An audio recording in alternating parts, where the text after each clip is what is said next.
Hello, this is Greg Allison with Green Gregs here, also live simultaneously, 2 YouTube channels all at once with Lee Wheelbarger. And we're here tonight because this is a somber day. Russia is attacking the Ukraine right now. And there's no better person to discuss this with an individual who's been boots on the ground in the Ukraine the last time this occurred, Lee Wheelbarger, Inventor Lee Wheelbarger. And he's got a great YouTube channel. We're both on here live respectfully on our YouTube channels. And if you don't mind, Lee, I'm just going to share a couple of pictures here to establish your street cred in this topic with my viewers. All your viewers already know this and have seen this. So, Lee, what are we looking at here? This is in Dnipro, Ukraine. And this is at the WWIII drone facility. This is where WWIII, the National Guard of the Ukrainian military, this is their drone headquarters. This is the maps of the areas, and this is one of their older drones. We brought a different type of drone to them when I came over. We're not going to show pictures of that, but they have a much nicer, newer, faster, better drone than the one you see here on the wall. So this is myself. These are the guys from the drone, and then this is my attorney. That anytime I go out of the country to do these type things, I always take him with me to make sure that everything I do is legal. That's smart. There you go. And what are we looking at here, Lee? This is a group of Ukrainian special forces. This gentleman here used to be part of Ukrainian special forces. The gentleman in the middle with a white shirt on, he used to be part of the Ukrainian special forces, and then now he is actually a part of the parliament. So from the left to the right, the woman there is a interpreter, and then behind her is special forces. He's a group commander, another special forces gentleman, and then to his right is yours truly. Then to the right of me again is the gentleman from Parliament, and then 3 more special forces guys, and then of course my attorney on the end. All right, so we'll go one more here. Hang on, there we go. This is not far from Donetsk. Okay, this is when we were out on the range, and we were training different guys with different pieces of equipment, so on and so forth. So we took a group photo here. So we have a senior firearms instructor from WWIII, one of their soldiers, yours truly, another one of the. Hey, what's on the end of that? That's a silencer on an AK-74. That's mine. And I got the Ukraine, the hat with or toboggan with the Ukraine logo right on the front, and then an intelligence officer I'm not going to go into. Again, my attorney holding a shoulder-fired rocket that I had fired a little earlier in the day, and then another one of their weapons experts from. Yeah, and these aren't blanks, folks. No, these aren't blanks. I'll stop that share. So I bring you that just so for those people on my channel who don't know Lee. Lee's been there. Lee has been there in the heat of the action last time this took place. He's got contacts there. He knows what's going on. He's got the scoop, and we're not hearing this on our mainstream news media. But to give you another share here, I'm going to show you. Let's see here. Give me a second. I want to go into our channel here. Hang on. We're going to go over here to look at. So by the way, this is Inventor Lee Wheelbarger's channel. If you've not subscribed to this channel, go there, subscribe to it, bang the update notification bell and click all. If you're not subscribed to my channel, do the same. But here's what's going on in Ukraine. This is the action at hand. And I'll pass control of this video to you.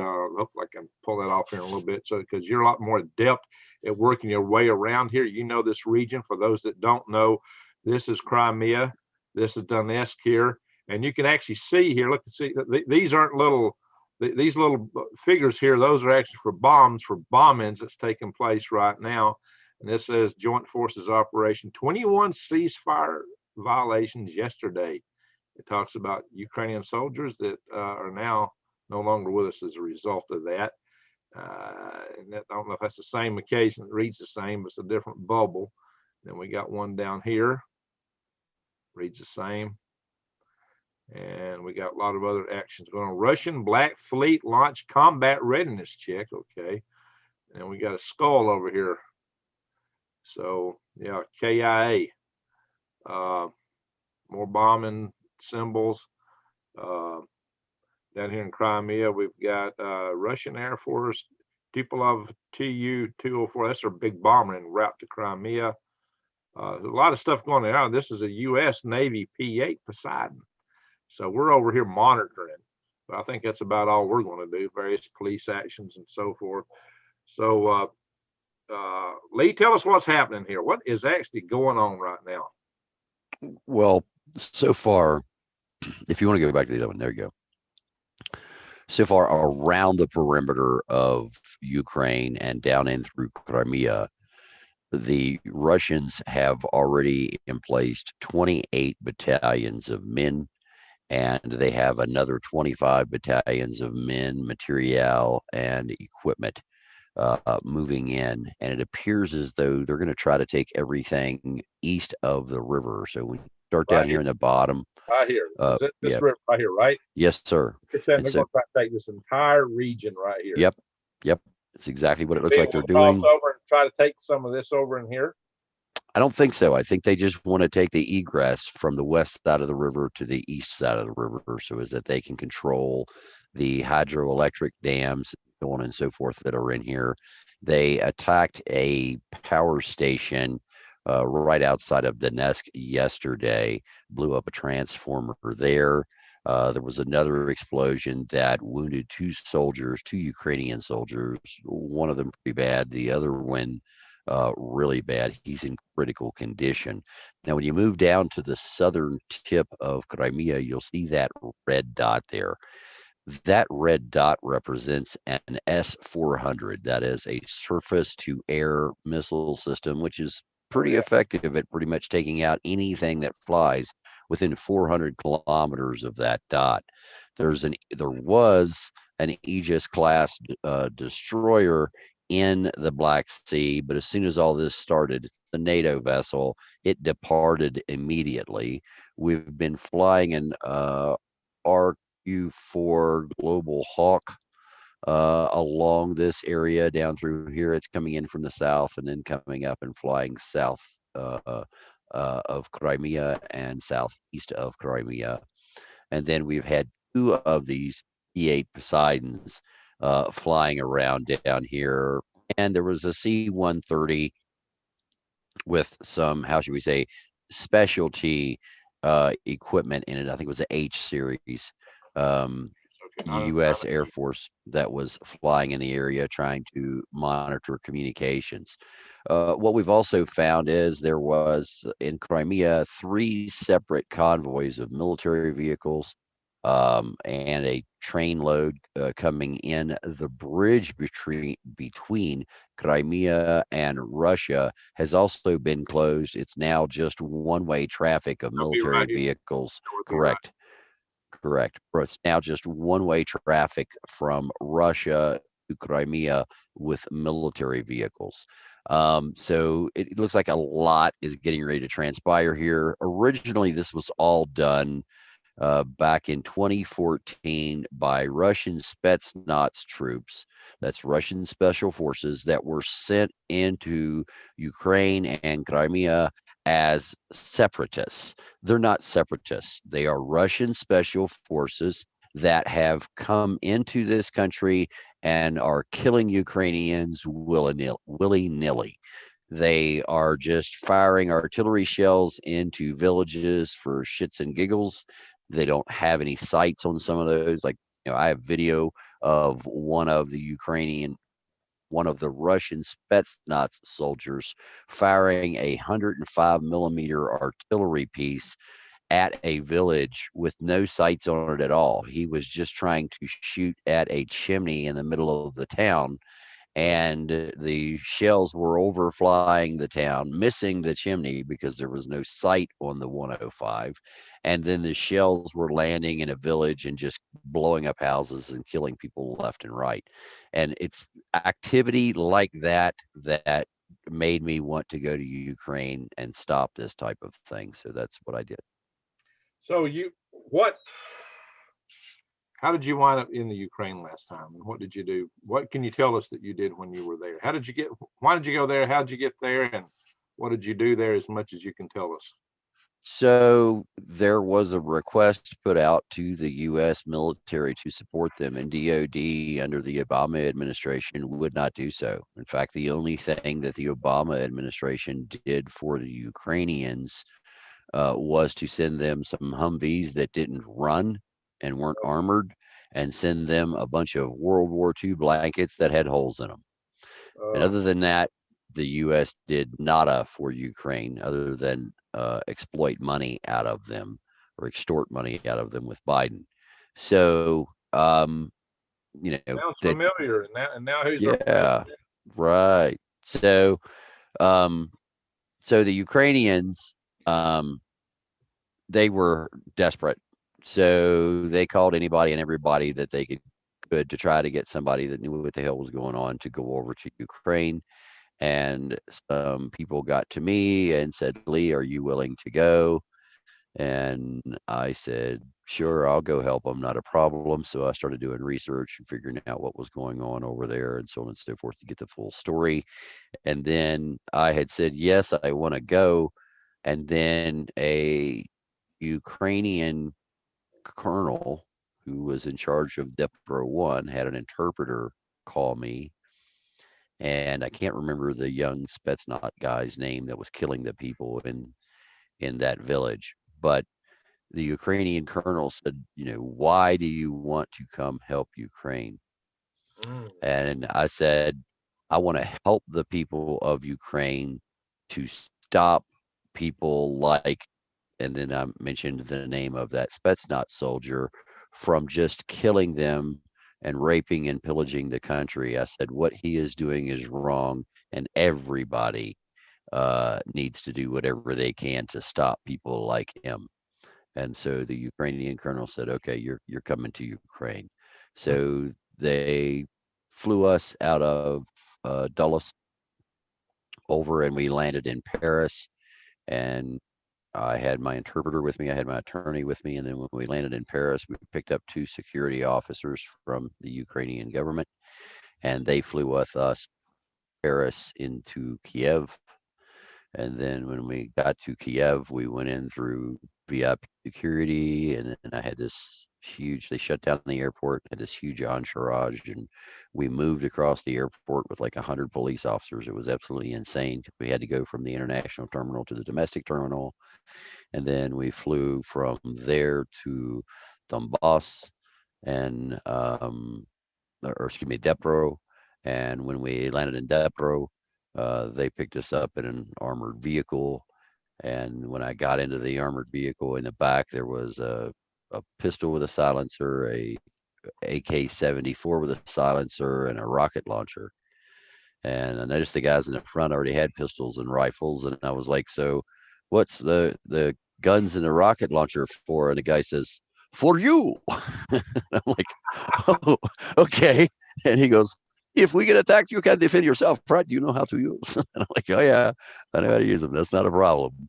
So they brought the weapons for me, and then so we left the airport and we drove straight to the commanding officer's office of WWIII in Dnipro, and we stayed at the commanding officer's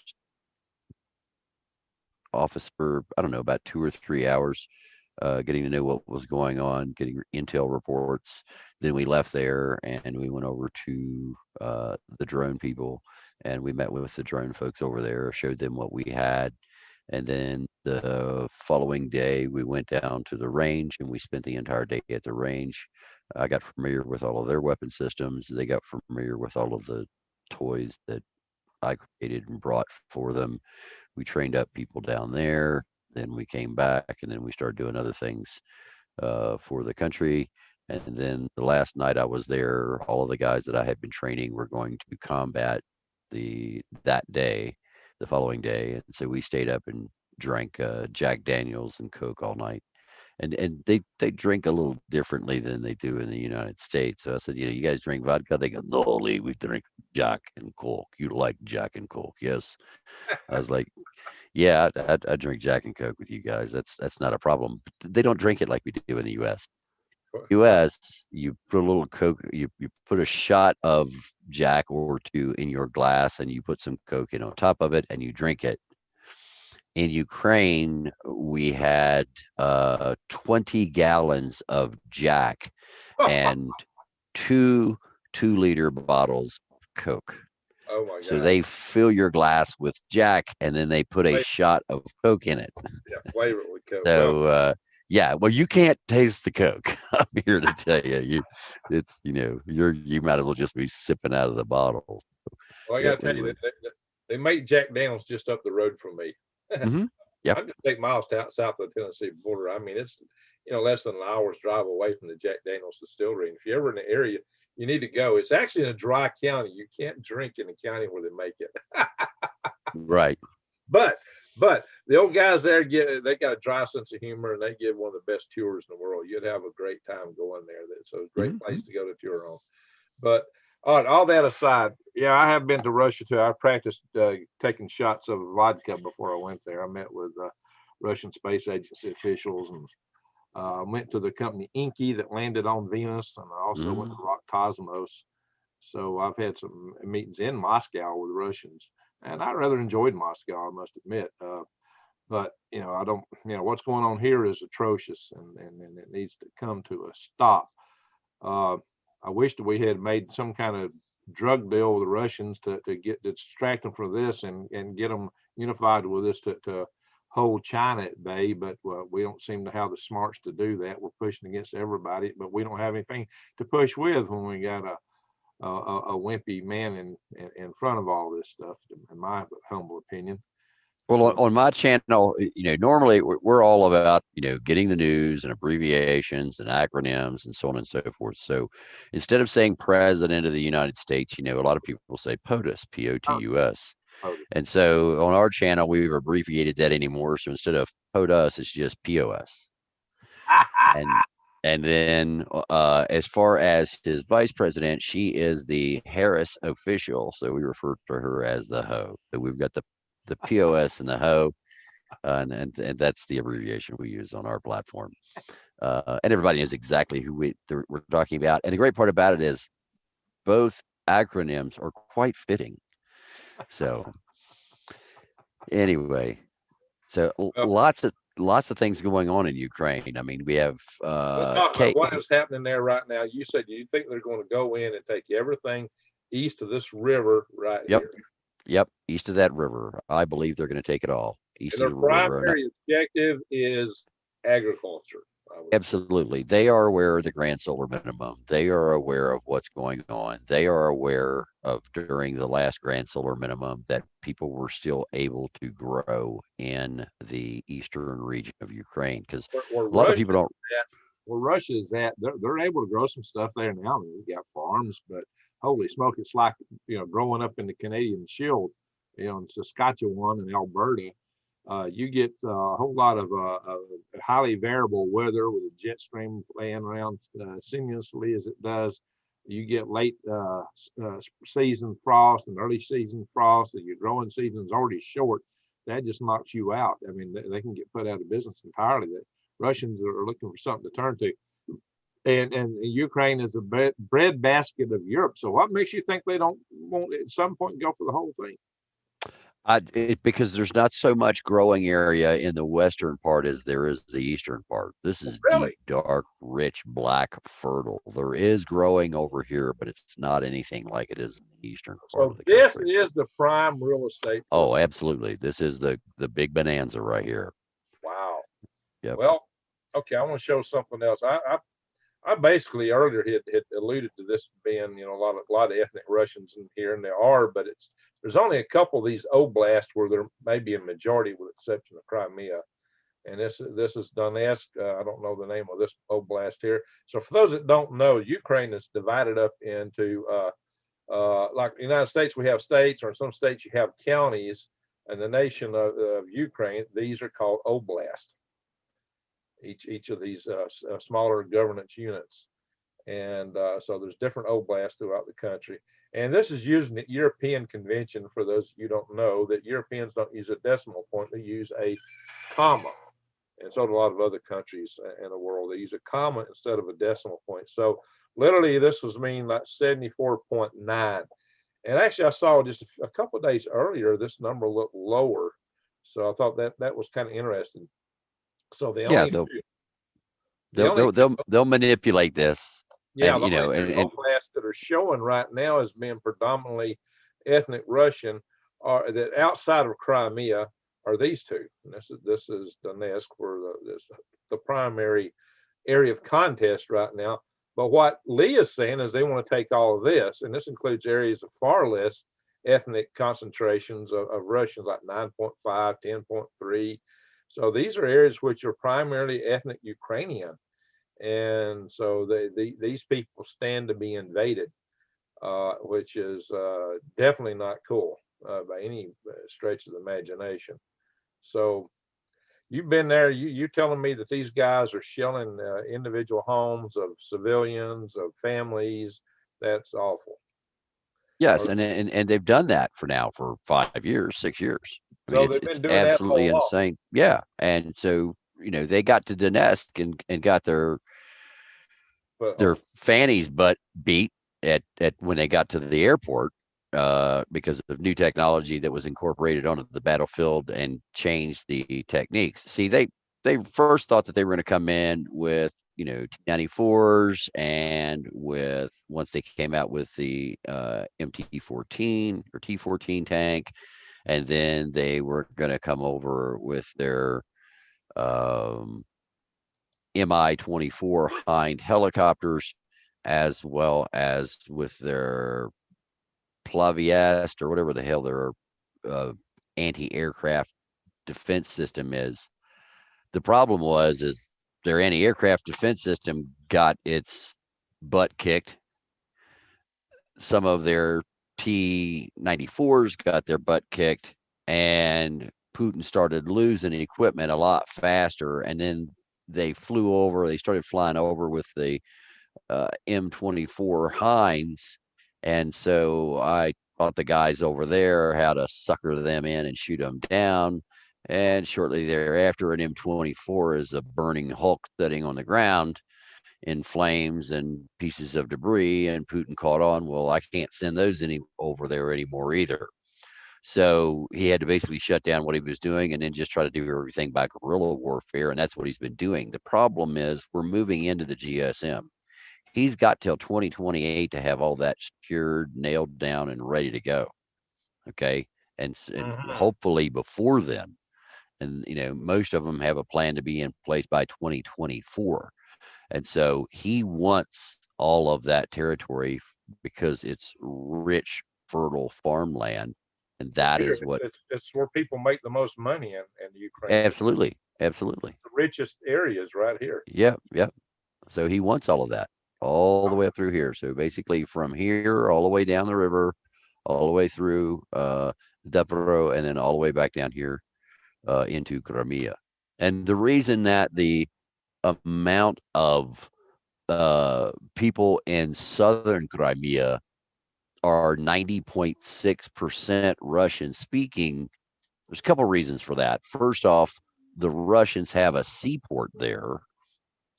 And then the second reason is there's an S-400 missile battery sitting there with radar and everything else. So the vast majority of the population in southern Crimea is Russian. Down there where they say the 22.4, this is all Russians. This chart kind of countermands the other chart. This talks about ethnic Ukrainians. Right. The other one was ethnic Russians. Well, right. For this chart, this is majority ethnic Ukrainian. According to the other chart, it's majority ethnic Russian. So absolutely. Well, this is 2001. Charts are on the same website here on Wikipedia, and they do not agree with each other. Duh. Right. There's something fish. I smell fish here. Right. Some rats in this wood pile, Lee. The only one of these, according to this chart, this predominantly ethnic Russian would be Crimea. which, you know, Right. Russia actually gave to Ukraine back in the 1950s. So, so everything east of this river, they're wanting to take. So some of these places are by and large, you know, you can see predominantly ethnic Crimeans, Ukrainians by a long shot. And, you know, these areas here, who knows? Because one chart shows it primarily ethnic Ukrainians and the other's showing it primarily ethnic Russians. So that's kind of strange that they do that. Let's go back to the Russian chart. Percentage of native Russian speakers. Okay, that isn't exactly saying the same thing. It's kind of a twist. Native Russian speakers. Well, it says they're native, so that would almost suggest they're Russians, but it says Russian speakers. So that's a little different. So they're not exactly giving us apples and oranges here. So no. Yeah, all right. So there's a science of lying with statistics, and I'm smelling some of it here on this site. And I don't know what agenda they're aiming toward, but it seems slightly pro-Russian. Yep. And somebody said, wouldn't it make more sense taking Kiev as well? They will when they come down the river. They'll go right by Kiev. So I believe that they will take Kiev. But I see no reason why not. I mean, look, when you have 28 battalions of men and you have 25 more battalions of men on their way in to give you a total of 53 battalions of men. We did some calculations as far as men, material, manpower, and mechanized weapon systems. And that is somewhere along the lines of about 240,000 men. Wow. The problem is the entire military force of Ukraine is 80,000 men. So it is effectively 3-to-1, 80,000 to 240,000. The Ukrainians have outdated, worn out, low on ammo, poor communication systems. The Russians know all of the stuff that they use. And the Russians are coming in with 3 times as many men, all new weapon systems, technologies that the Ukrainians don't have, and of course the 3-to-1 advantage. So sounds like the South against the North during the War of Northern Aggression, where they had a lot more man and materials and factories, and you know they were the invaders. So you have a little bit of a home turf advantage, but when you're overwhelmed with the forces that size, it don't last forever unless you get some other help. And it's a 30 to 40-year technology gap too between the capabilities of the weapon systems on the tanks, the artilleries, and the aircraft. Because you know Russia has brand new Ka-52. Russia's got the latest and greatest upgraded Mi-24s. I think Ukraine only owns like 8 Mi-24s in their total inventory. Very small number of aircraft. Well, they didn't have to. You know, they've never had to fight. I mean, you know, Ukrainians are a peaceful people for the most part. So what's the Ukrainians want to do? How are they going to hold their territory? I mean, they're not. They're going to get their butt kicked. Putin's going to drive down through there and take it all and go, we are here to protect our people. Well, look, the fact of the matter is, Russia going into Ukraine is like a friend of mine breaking into your house and telling you that you can only live in your garage and your bathroom. Okay. And then me being Putin coming along and going, you know what? We're going to take over your entire house because you are mistreating my friend who broke into your house. That's the logic of this. So Putin says, okay, my guys are going to go in. They're going to destroy a bunch of stuff. They're going to cause an uprising, guerrilla warfare, Spetsnaz going in as separatists. And just remember, anytime you hear separatist, it's not separatists, it's Spetsnaz. That's Russian special forces. And so now, since people are mistreating his special forces people that killed so many thousands of Ukrainians, at this point, I think it's somewhere along the lines of about 14,000 Ukrainians have died in this conflict. And so now, since people don't like his Spetsnaz troops, he's going to send in the rest of the army to protect his bad guys in this country. Like I said, it's totally despicable what he's doing. So, well, if the Eastern Ukraine can't hold up against him, what's to keep him from going in there? Nothing. There's nothing to keep them from going in. They've Yeah. got the convoys of men and equipment. Look, if What about they Western Ukraine? What about over here?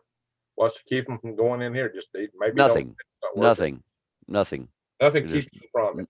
nothing from it. But I don't think they're set up to do all that. And I think that they want to do this in pieces because look, if they are too aggressive by going across the river, then you're going to freak out the Europeans, the Poles, and everybody else over here. But if he just keeps it to the west side, or excuse me, the east side of the river and doesn't mess with the rest side of the river, he'll probably get away with it.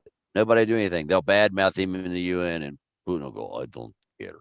You know, so carry just got a bread basket. So what? Right. So what? Thank him with words. Sticks and stones break my bones, but words will never hurt me. Right. When you come to Russia, I kill you. So it's okay. Oh my gosh.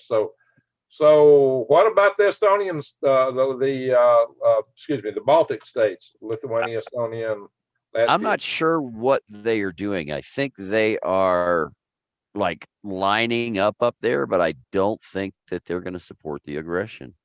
I haven't seen where they're doing that. So because I haven't seen that, I don't. Well, they're NATO states, but they would be hard to defend because NATO. There's a little, they're not contiguous with the rest of NATO. Right. It's not. And NATO is a joke. It's not. I mean, it's a joke. So and the other thing is, Ukraine is not part of NATO. No, Ukraine's not.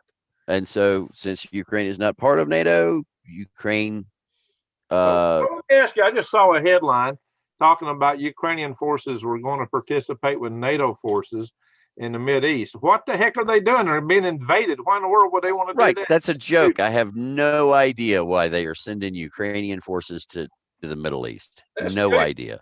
That's good. Dumbest thing. Right. Dumbest thing I've ever seen. Do they think that by doing this, they can lure NATO into helping them in Ukraine? I don't think so. Right. I think it's totally ludicrous. So basically, nobody's going to do anything. Putin's going to roll in. He can take whatever the heck he wants unless he just goes too far and gets, it hurts him with his trading partners in Europe. Right. So he's willing to take some slaps on the hand, but he's got a major victory if he takes eastern Ukraine, and there's nothing to stop him. Correct. There's nothing to stop what he's doing, and he's going to get away with it, do it however he wants to, and nobody is going to say a word about it. And they're already bombing, they're already shelling, so they're using artillery, they're dropping bombs. So that's what you do before you send your forces in. But they got their special forces boots on the ground in the area already. So it's just and they've got 28 battalions on the border. Now it's not just Russia; it's Belarus too. Belarus. No, the number I gave you is only Russian. Well, Belarus is playing into it too. Belarus has got troops on the border. What is Belarus? What's their That's what I don't understand. I'm not sure why. Belarus is in this. This is a 3-nation conflict now. It's a multinational conflict. Belarus has joined in. Are they just trying to curry favor with Putin? It appears that way, but I don't know. I have not pursued that side of it. So So Belarus is a player. See, so what's different this time is the Russians have more forces. They got the experience of what they dealt with previously. They're better equipped, and they got Belarus on their side. Plus, they've got they definitely have Crimea in the pocket, and they've got Donetsk in their pocket, pretty much. So they got some strong footholds. What beat them back last time? Their stuff didn't work as well as they thought it would, and the Ukrainians miraculously came up with some different tactics that the Russians weren't planning on. So the Russians can't really say much more than that, but Putin don't like me. I've heard you talk about some. So the Russians are wise somewhat to that. They're prepared for some of that. Yes. Maybe the Ukrainians could still come up with some more. There's a bunch more tricks up their sleeve that they have not pulled out yet to use against Putin. So I made sure of that. Asymmetric tactics are always the way to go. Absolutely. And to kill a multi-million-dollar weapon with something that costs $100, I love it. Bingo. That's what you got to do when you're facing superior firepower. But it's doable. I mean, determined people, and they are on home turf and they're defending their homeland, unlike the invaders. So they've got a whole lot more motivation.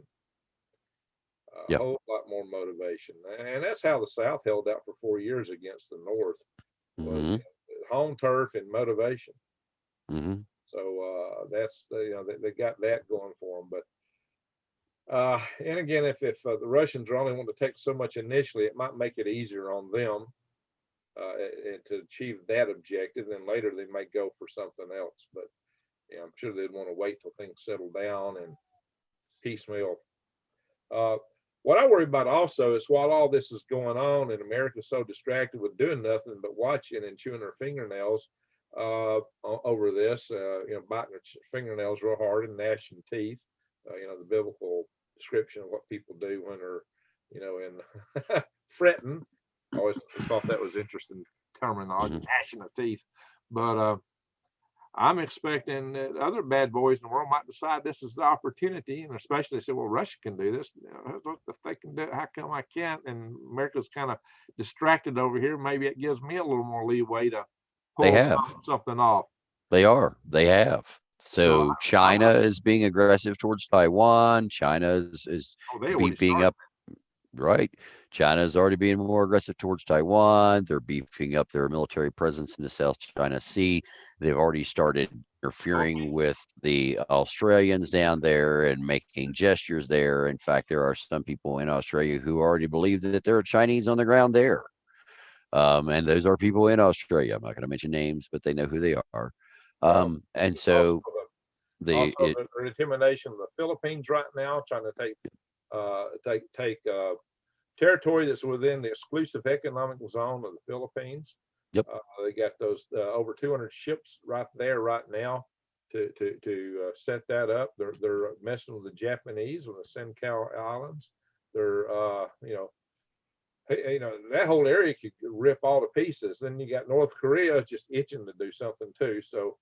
Well, he's just looking to get some attention. He's feeling left out. Initially, but if there's enough other stuff breaks loose, he might just decide to get opportunistic and go for South Korea. If he gets so distracted and wrapped up in other things, he might just think it'd be a cakewalk. Right, and then we also have the issues of Iran, and they've already started attacking Israel, and they're supporting Hezbollah and all kinds of other wonderful things around the world. And Iran's just finally started attacking Israeli cargo ships. Yep, and our POS and HO have said that they want to support the Iranian nuclear deal. Go right back to the same BS so they can produce a nuclear weapon. I mean, look, when Obama was in office, they sent everything over there that was our latest and greatest to make sure that they could see it. So that's how they were able. Well, they sent them plane loads of money. They flew drones over and landed them in the desert for them to get them. They sent our latest and greatest assault vessels over there. Wait a minute. I heard they shot down one of our, or they commanded one of our drones to land. You saying we actually did it? That we sent it in? Oh. Okay. Wow. So. Well, you know what? This looks like Obama 2.0. Yes, it is Obama 2.0. What happened? When Obama was president, Ukraine was getting invaded. This was going on in Iran, and now that Obama's vice president is allegedly president under Kamala. The POS and the same stuff all over again. It's exactly like a bad rerun of a bad cartoon. So we had 2 of our fast assault boats, the latest and greatest in the world, that went over and were just outside of Iranian territory. And supposedly one of these boats breaks down. Well, the fact of the matter is these boats are designed to pull one another. So if one breaks down, and they know exactly where they are, these boats have the most accurate GPS, differential GPS. They have inertial tracking systems on them, so the boats know where they are. They were never in. You're saying we're assisting Iran? Yeah, see, that was what blew my mind.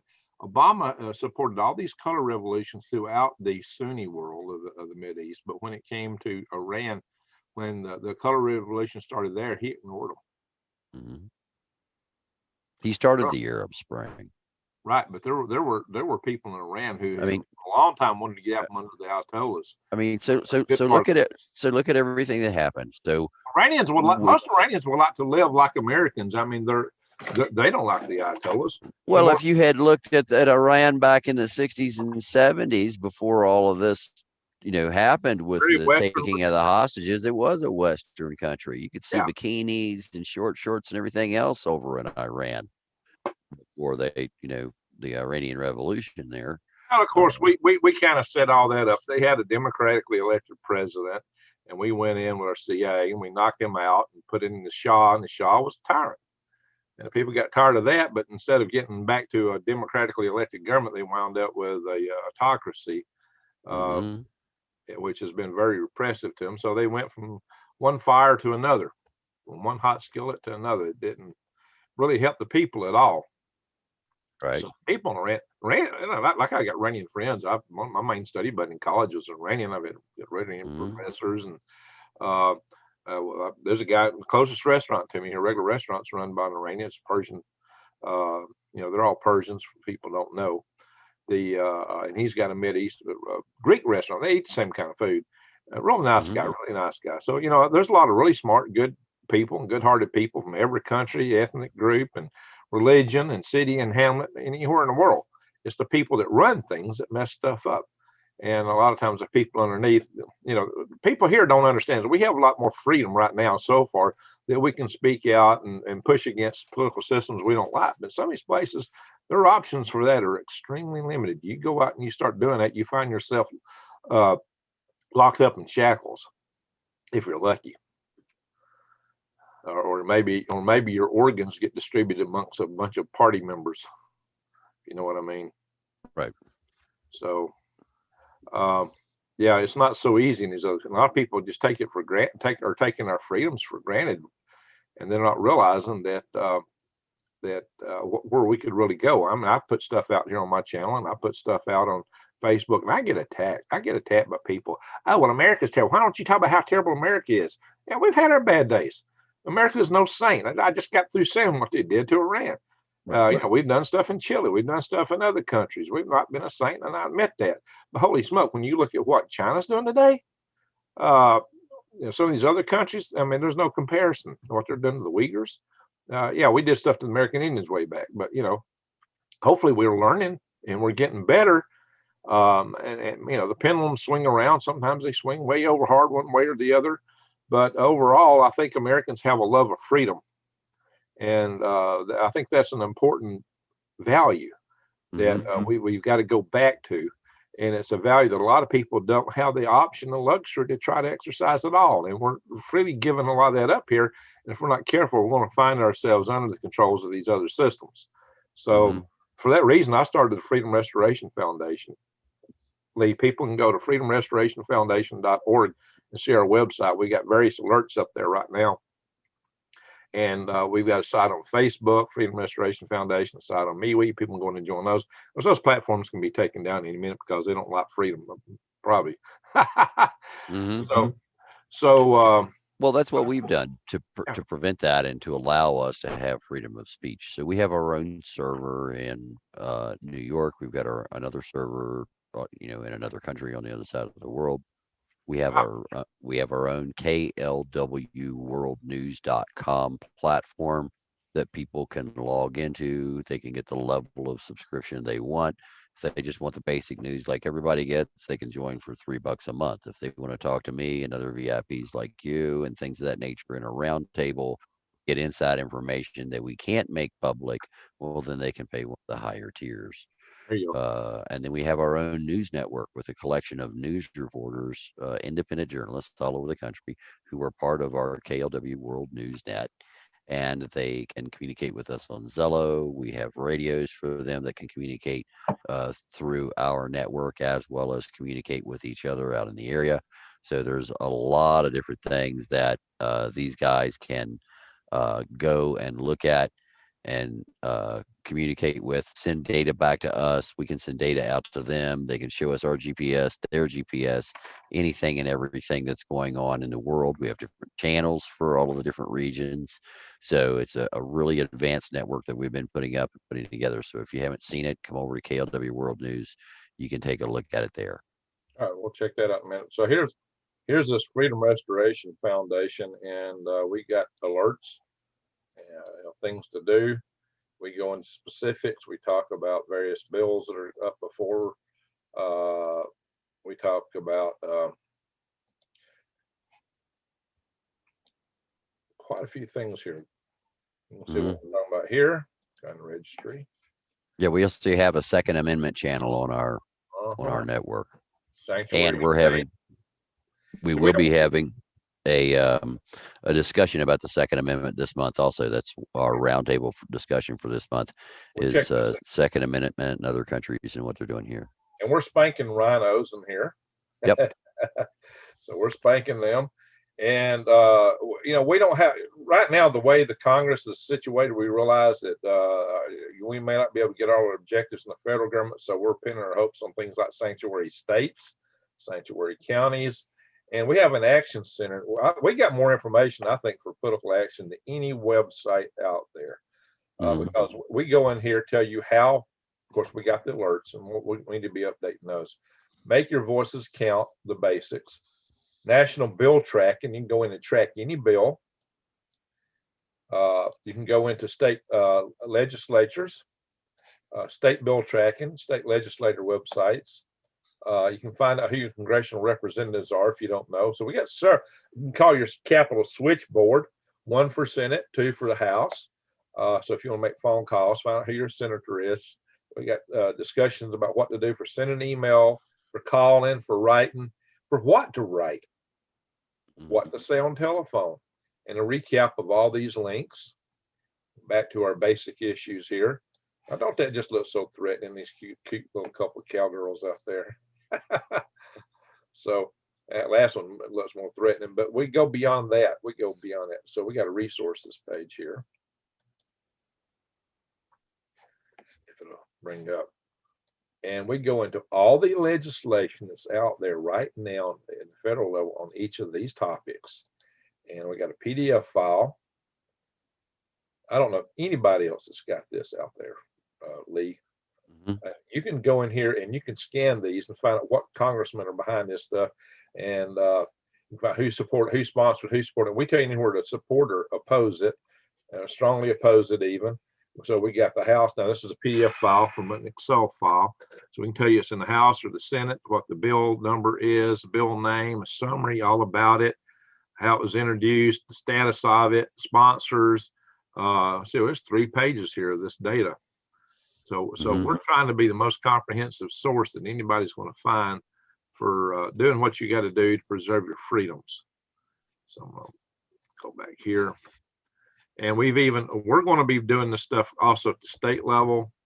Well, we're going to do a Hall of Fame, maybe a Hall of Shame.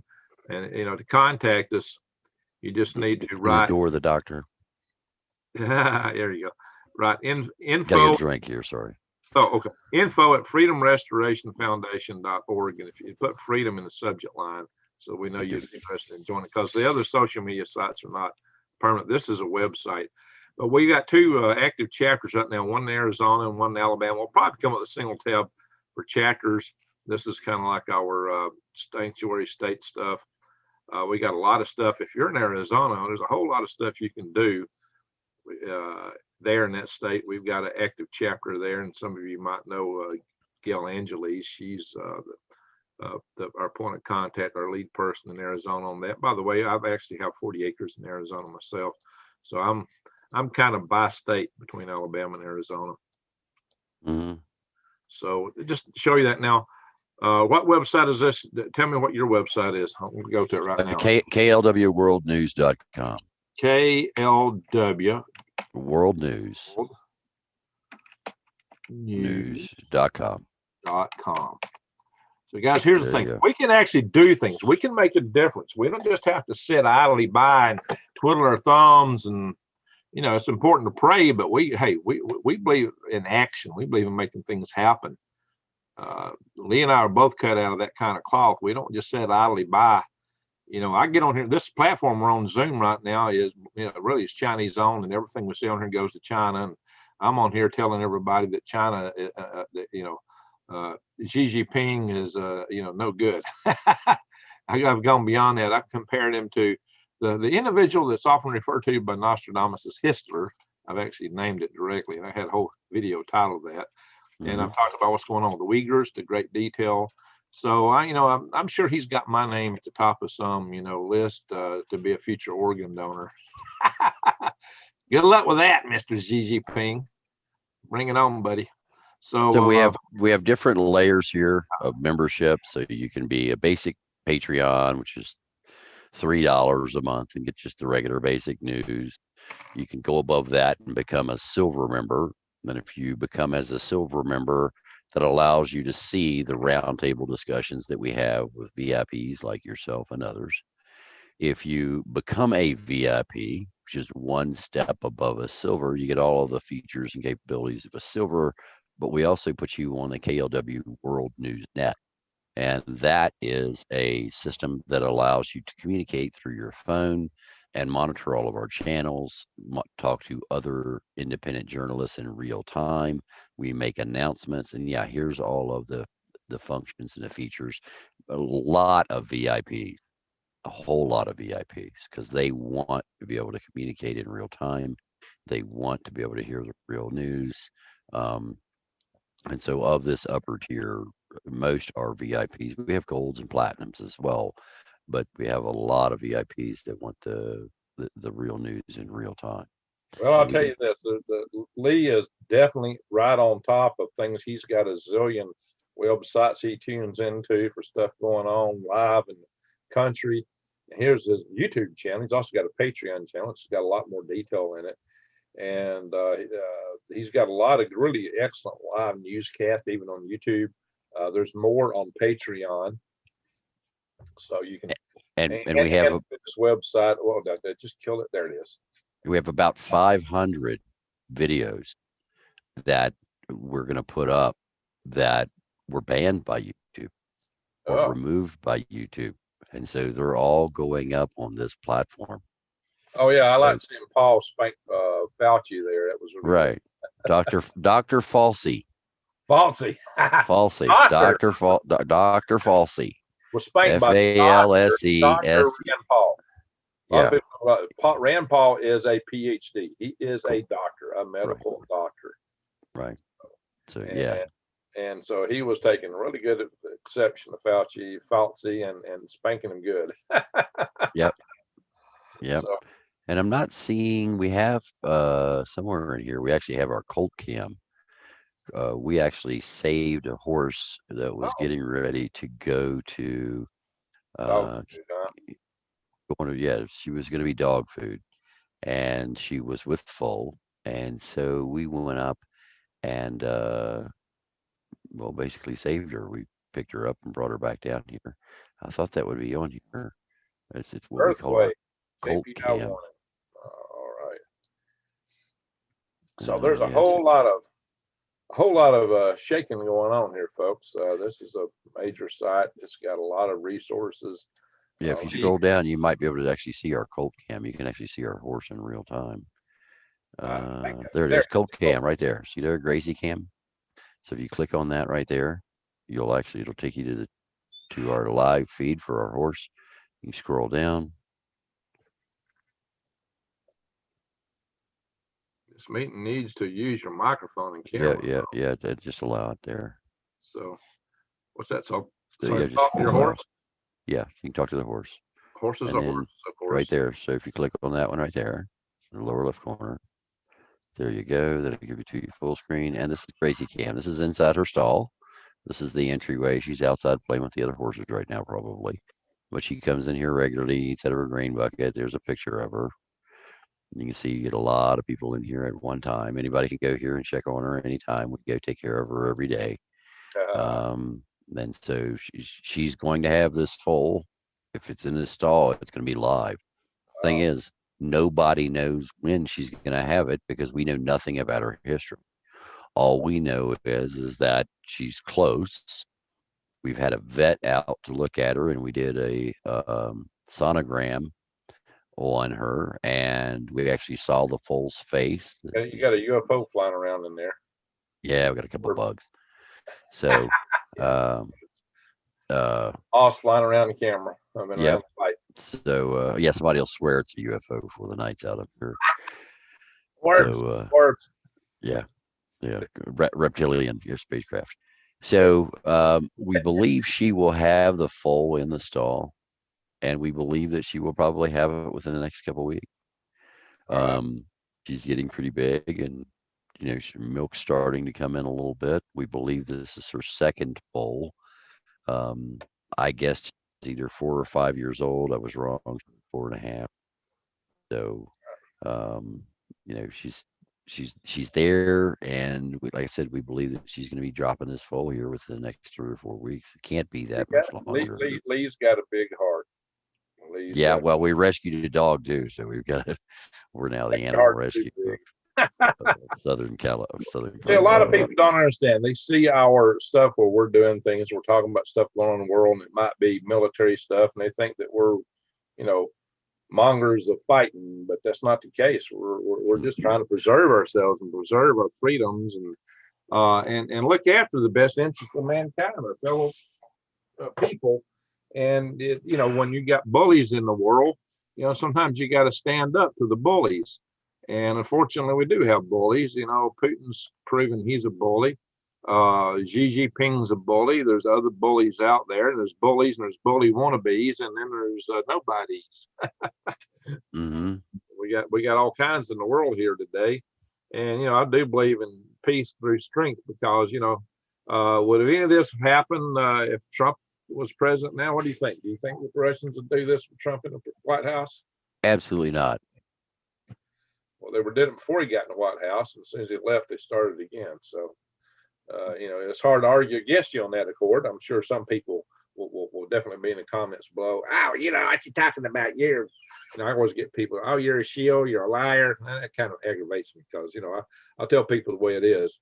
Or you don't know anything, you're totally ignorant. I get those kind of comments. So really?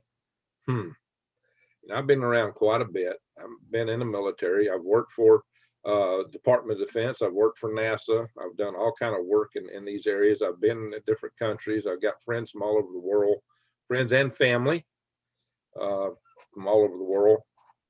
So, and I study military. I have ever since I was when I was in high school. At age of 14, I was buying books on military strategy. Mm-hmm.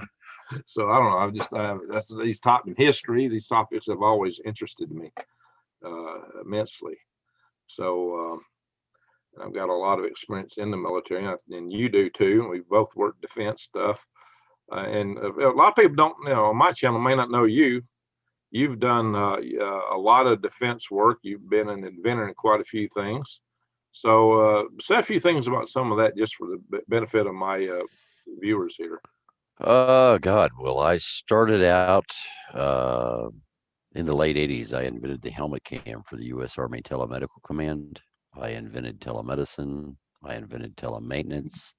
I was the senior technologist for the Dismounted Battle Space Battle Lab at Fort Benning, Georgia. I was senior technical staff at CCOM, Communications and Electronics Command for the U.S. Army. I designed part of the flyaway system. I designed Trojan Spirit, the TSC-128 Bravo. I invented the universal backup handcuff key. I designed and invented the Billie Jean King iCoach. On numerous different programs. A Melvin Jones recipient from the Lions Club for a lifetime of humanitarian service. I have a distinguished service, a Superior Service Award from 1st Air Force. In fact, as far as I know, I am the only civilian to ever receive a Superior Service Award from 1st Air Force, who's NORAD. Were you ever active duty? No, never been active duty. I've been lovingly referred to as a goddamn contractor for almost 40 years. Well, I was an ROTC in high school, I did take went in the ROTC at Army. JMU. Yeah, I went in the Army. When I got out of the Army, I went in the National Guard, and then I became an Army civil servant, and I became an Army contractor. Mhm. I went to private contracting, an Army contracting. I worked for Strategic Defense Initiative. I worked in the Army Space Yeah, Program. SDI. Yeah, yeah. SDIO. At the time, the director of SDIO was Ambassador Hank Cooper, who I've had on my channel, by the way. So, we get other knuckleheads out here on the internet who's got channels like 10 times bigger than mine, like your good friend, Steve Banoon. It's Ready News Live. He always talks about all his sources in the Pentagon and all these in the defense agencies and stuff like that, NSA. And they always make these crazy predictions, and I haven't seen anything he's predicted come true yet. So, but yet he gets 10 times the viewership, and so I've heard you talk about him a time or two. I did a video blasting one of his predictions back last year. He was in the summertime saying that, and early August, he started saying, we're going to get hit by asteroids this year. They're coming in. I've got my sources. So I've got independent sources, both in the Pentagon and the NSA, who told me irrefutably that we've got an asteroid field coming in. It's been swept in by planet Nibiru. And who said this? I'm sorry, I didn't catch who you said this. Ben Banoon said this. Your buddy Ben Banoon. Oh, you mean Davidson? No, not Davidson. Not Davidson is Ready News Live. Oh, okay. Yeah. Oh, that guy. I don't even know what his name is. He's an idiot. Oh my God. That guy, between him and Space Monkey, the guy that talks about the military aircraft all the time, who doesn't even know what the military aircraft are. I mean, it just blew my mind the other day when he said, there's a C-2 flying out to sea. I don't really know where he's going. He's going on an aircraft carrier. That's what C-2s do. They fly from shore. He's like, I don't know if he can make it all the way across the Atlantic. Really? I'm sure he can't. That's why he lands on an aircraft carrier. If he is, a third of the way out into the Atlantic, he's not coming back.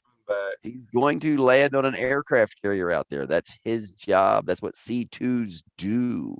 And so here this guy's, I'm a special forces operator. He can't even answer the phone as an operator. He doesn't even know.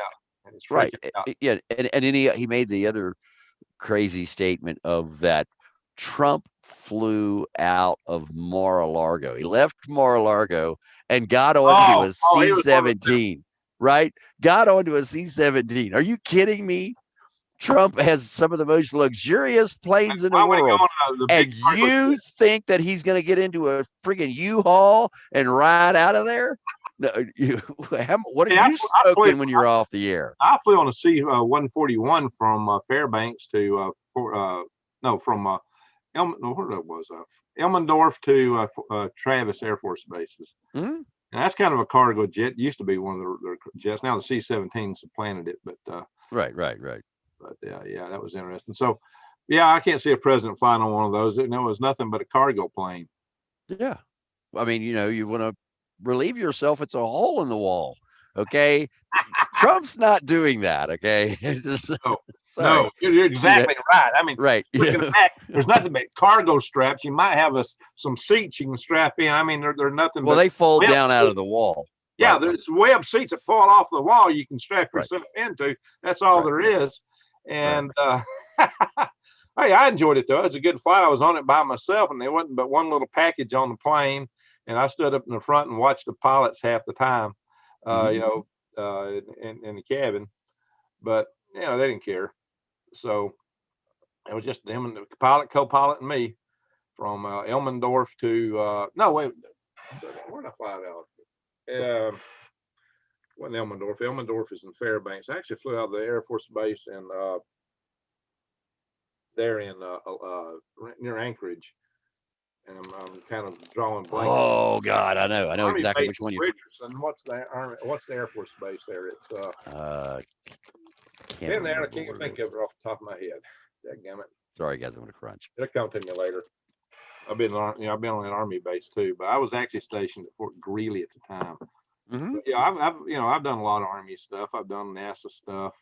I've done some industry stuff, and I've done space stuff on the side. I've started my own companies. So, You've been an inventor. I've been involved in rockets and different things. And now I'm doing rocket avionics. So, I got a live chat session going. We had 280 something people in the room. Now we're 240 something people. I think the guys are not happy because I've not been looking to chat because I got 5 thumb downs. That's unusual. Oh, you got 5 thumbs down because I'm on there. Oh, is that it? Oh yeah, they give you a thumbs down just simply because I'm on the channel. I've got these idiots that follow me just to give me thumbs down. They don't like when I show that their IQ is closer to 1 digit than 3, and so. Well, we beat on somebody's favorite. Look, a lot of people like Steve Bannoon, and he's okay. Yeah. But he's got a lot of likers. So when we beat on guys like that, but he did a video. He said last year he said by September no one could deny this was coming. So in August I did a video. I said, hey, Nibiru comes not this way. So in August I just got ahead of the curve. Nibiru. Oh my God. Who was right? Right. Who was right? Now, look, he got 10 times more views than me. But, if you calculate the eccentricity and obliquity of a celestial object and its ability to go out and come back, it ain't thousands of years. Yeah, and here's another. Yeah, here's another thing. You can look at the speed of these bodies. If you got an interstellar object coming in or something from way out in the solar system, it's booking. It's got a lot of velocity on it. These asteroids that we're seeing coming around, they're just run-of-the-mill asteroids from near, between Jupiter and some of them go inside Earth's orbit. We got the various classes, but they're not coming in from outside the Oort cloud. You get a comet maybe from the Oort cloud, but we're not getting anything coming in any further than that. We've had 2 interstellar objects. A Mau, whatever the heck that was, and this Boris thing.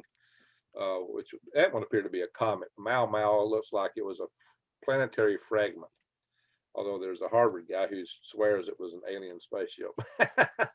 So I don't know, but that's another thing I get tickled. All these people who think that that we got a dome over the Earth, they can't explain how comets can be several years and coming around and come back.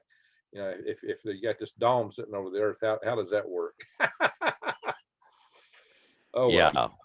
Well. Flat crazy people, flat earthers. Yeah, and I love the flat earthers on their website. They've said that they've got followers from around the globe. Oh, they get mad at me. They'll tell me I don't believe in God because I think the Earth's round. It's like, really? My God's big enough to be over. I believe in a greater creator. He's over the entire multiverse, which would be mind-boggling to them, but whatever. So let me go through my chats here. I got a ton of messages, if you don't mind. Yeah, go right ahead. So I probably got a million of them over here too. So yeah. So let's see here. P. Della says, yeah. Some of these chats I don't even see because they must have started chatting before I got into this. Sassafras Red, I saw about Iowa. All right, let me just go here.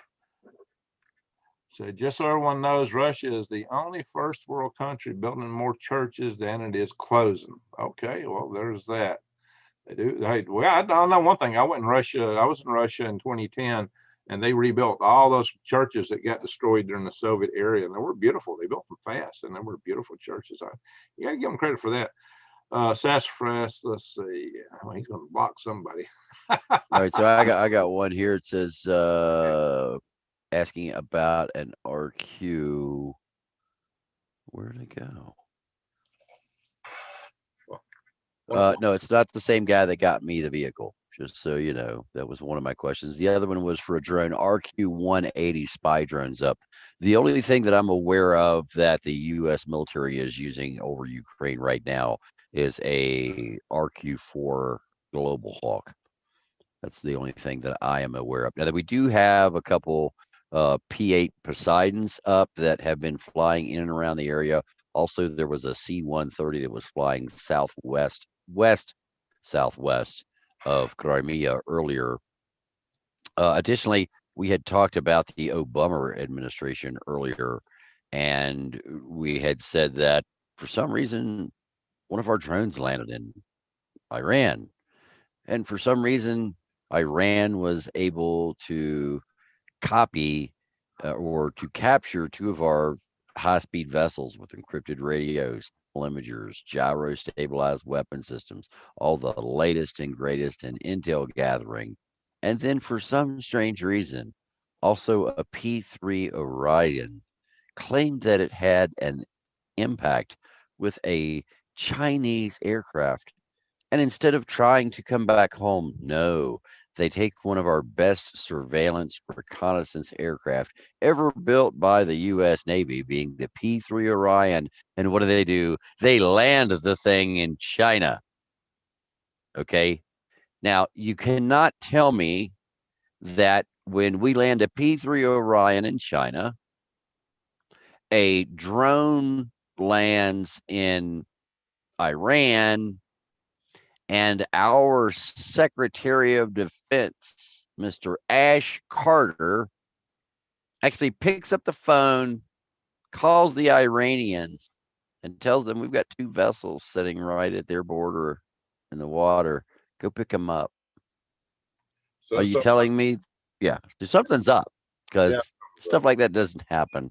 well, Been and around this for they're all almost in our 40 years. universities. A lot of them work in our defense establishments. They've been stealing our technology for years. And they get our companies over there, promise them market share, and again, they just steal the technology from them. Any company that goes over there to operate stupid, in my humble opinion. Now, I got one guy here, Six Pack America, says fake news, fear porn.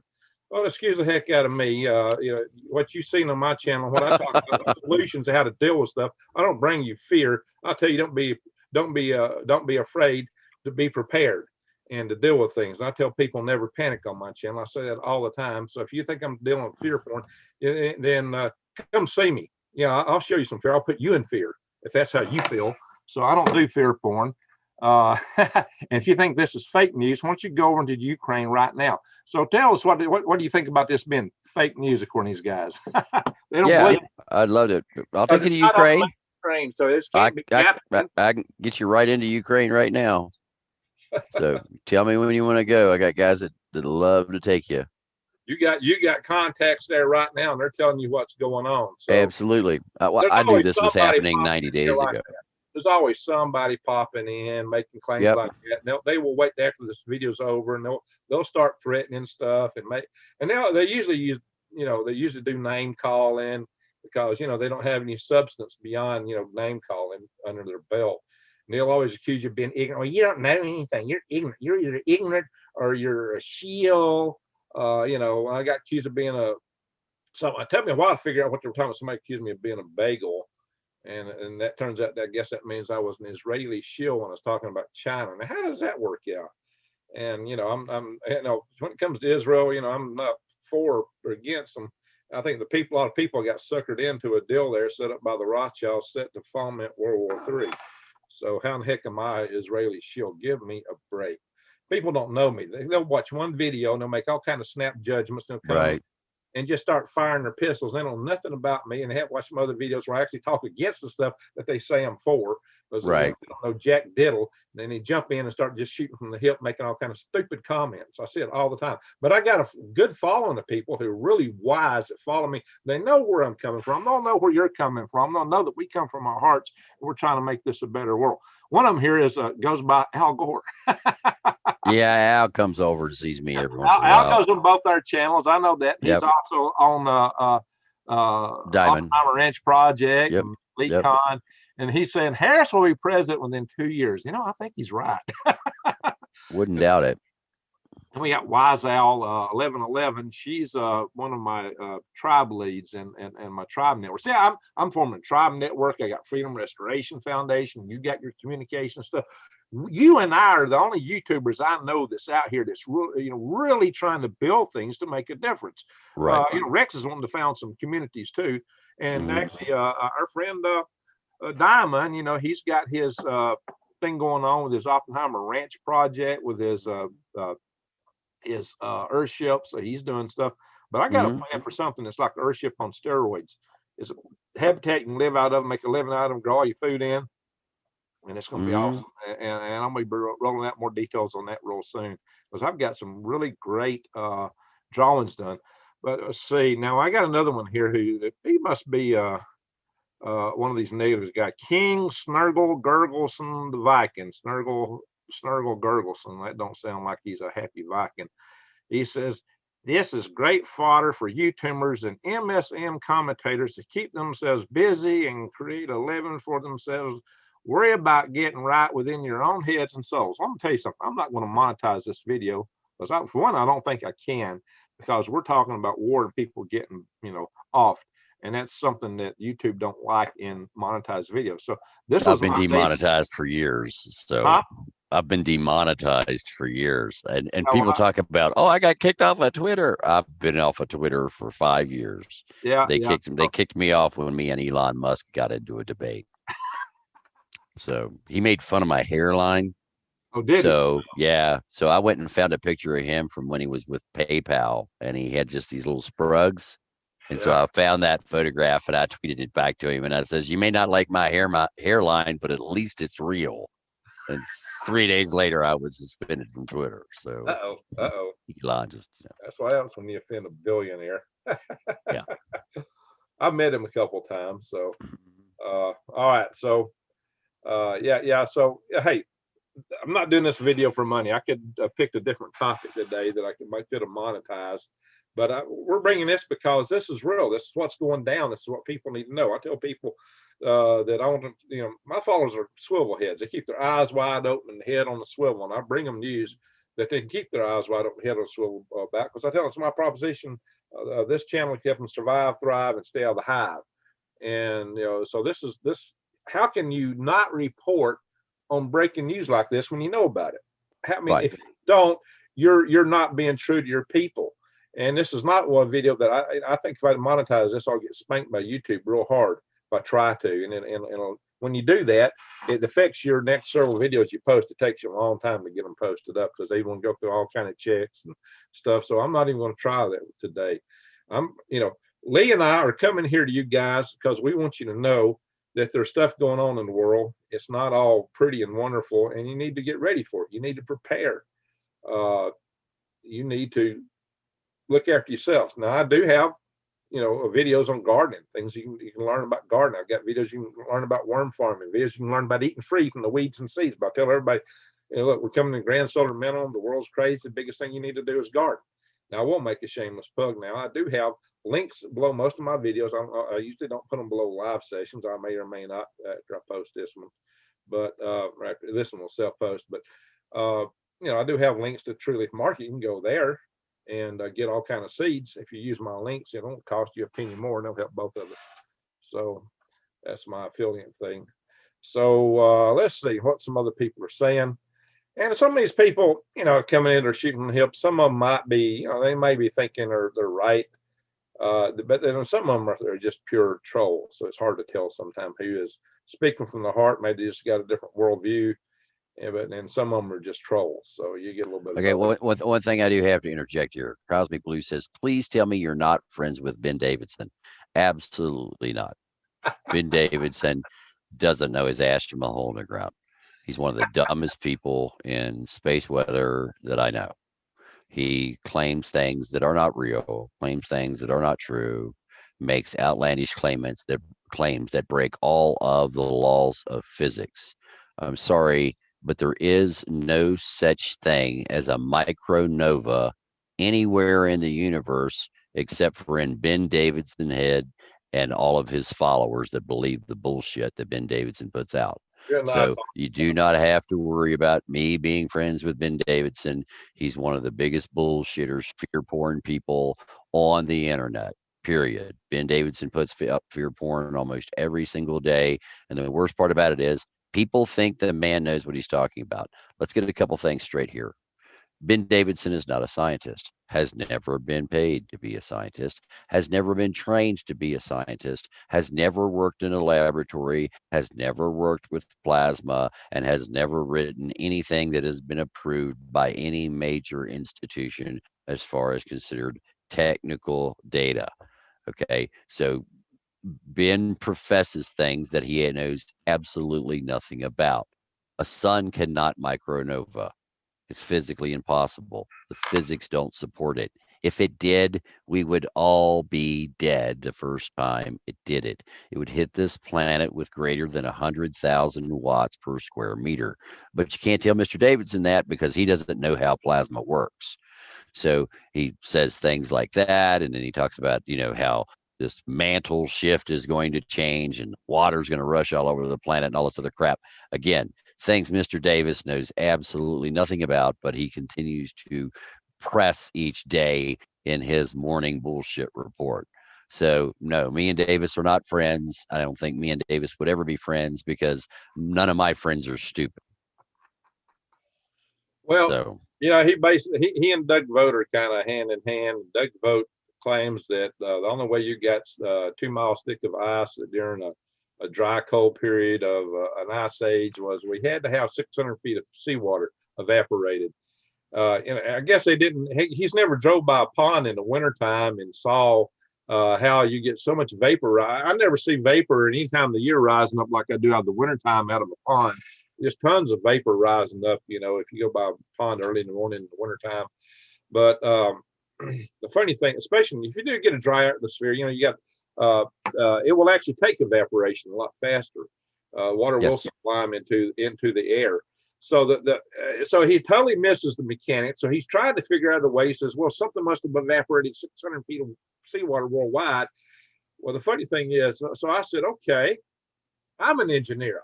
For one, he thought he found a solution. He had a problem. He thought he found a solution, but he had these blinders on. He couldn't see to the side. It didn't make any doggone sense in the world walking around sense because there's so many other things that would violate. So I just sat down and I said, okay, how much energy does it take to evaporate a cubic centimeter of water? Mm-hmm.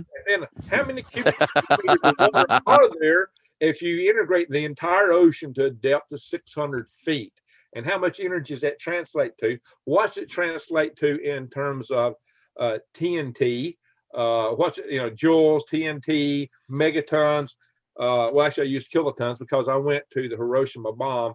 And if you go back to my video I did on this, I don't remember the exact number, but I calculated how many trillions of little boy atomic bombs it would take to generate that much energy. Of course, the sun would actually have to put up more energy because it would have to get through the evaporative vapor to get that deposit energy directly into water, which is already boiling. So it would actually take far more energy than that. And, you're not just evaporating, when you're evaporating 600 feet of seawater, it's not just around the whole world. I mean, it's going to be, that's what it's going to be when it all evaporates. It will have to be that amount integrated worldwide. But you're really doing effectively on one side of the world, which means on one side of the world, you're actually evaporating 1,200 feet of seawater. And what's going to happen if you got that much energy on one side of the world? Well, the rock's all going to melt. All the rock is going to melt. There will be nothing alive on that side of the planet. There will not be a bacteria. There will not be a crocodile egg or a moth egg. There will not be a bacteria for thousands of feet down in the rock. The temperatures are going to be so off the charts, and the air is going to heat up so much it's going to plume up into space. Huge. I mean, it's going to have a vortex. How about a fire tornado? One side of the planet is going to be one ginormous fire tornado or fire hurricane, and it's going to suck absolutely all the air off the other side of the planet. The other side of the planet will become a freeze-dried vacuum, and this air is going to plume out. And as it plumes out, all that energy going from the sun would just slough it off out into space, including most of the water that evaporated. So the water level would never come back. I think our water budget on the planet has stayed pretty much the same. So none of this makes any sense. You don't find any place on Earth where the rock has been plasticized to that degree of the kind of energies that he's talking about. And, and this whole thing about the planet, the crust moving, Ben Davison tells us that the crust of the Earth shifted, 90 degrees. And so I asked him, I said, Ben, if it did that, how come the Antarctic ice sheet is thousands of, millions of years old over here? It didn't melt. He goes, well, it shifted right back to the exact same location. Weird. I got to be one that shifted one. And then two, I got to be went right back to the exact same location, even though the moon is out here pulling tidal forces to lock it, keep it from doing crazy shifts like that. But so you gotta lubricate the mantle, make it all slip. And what they don't realize is the equatorial bulge of the Earth is like several times higher than the Himalaya mountains. So it's like all the continental plates would have to go to this ginormous roller coaster of a hill, and they would all shatter to pieces if they were riding up and over that and back. So, but our continental crust plates are still contiguous. They've not shattered to the degree that you would expect for them to be, you know, teeter-tottering over the top of something way higher than the Himalaya mountains, the equatorial bulge of the Earth. Of course, flat earthers don't believe in that, but they also wouldn't believe in the. Oh, here's something funny. I mean, flat earthers believe in Nibiru and believe in flat Earth too. You know, aren't these mutually exclusive? Or they'll believe in this and believe in flat Earth. These are mutually exclusive theories, guys. But there's people that believe in both sides of it. It's either, you'd have to believe in one or the other, but I'll tell you to believe in none of them. But here's another thing: stalactites and stalagmites in caves, they only grow 4 feet every 10,000 years. Right. And to you be go all shattered off, there wouldn't be a stalactite or a stalagmite anywhere. I mean, look, bingo. This is the thing. The guys don't know what they don't know. And so because they don't even know what they don't know, then they can come up with this crap. Well, okay? so they burrow down one topic and they just build their case to ad infinitum. And the people who don't know a lot about it, they get drug into it. And it sounds good if you don't know all this other stuff off on the side. But when you go out here and weigh all this other evidence on the side, it's bat crazy. I mean, it's like, really? I mean, yeah, no way. I got somebody in here in my chat now is trying to tell me that the Earth isn't a globe. Okay, the Earth whatever. Is not a globe. It's not a globe. It's not round. It's going to be flat or square, and they're going to have a sun simulator in space or something. I don't know. Well, when we first come up with that sun simulator, you know, it's like people saying that everything NASA does has always been CGI. And we'll see, you know, how do you explain the Gemini program or the Mercury program or the early Apollo program? We didn't have CGI back in those days. How do you explain the reflector on the moon that we nail with a laser? Exactly. See, you know, how do you explain all of those things? How do you explain that you can see stuff on the moon? One of my followers asked my thoughts on Nikola Tesla. Nikola Tesla was a genius. Nikola Tesla thought of things that people still haven't thought of. But a lot of people think that Thomas Edison was a great inventor. I don't think so. I think Thomas Edison stole intellectual property and manipulated other people's intellectual property through contracts and so on and so forth, and then claimed those properties for himself. Somebody once called me Thomas Edison, and I felt insulted.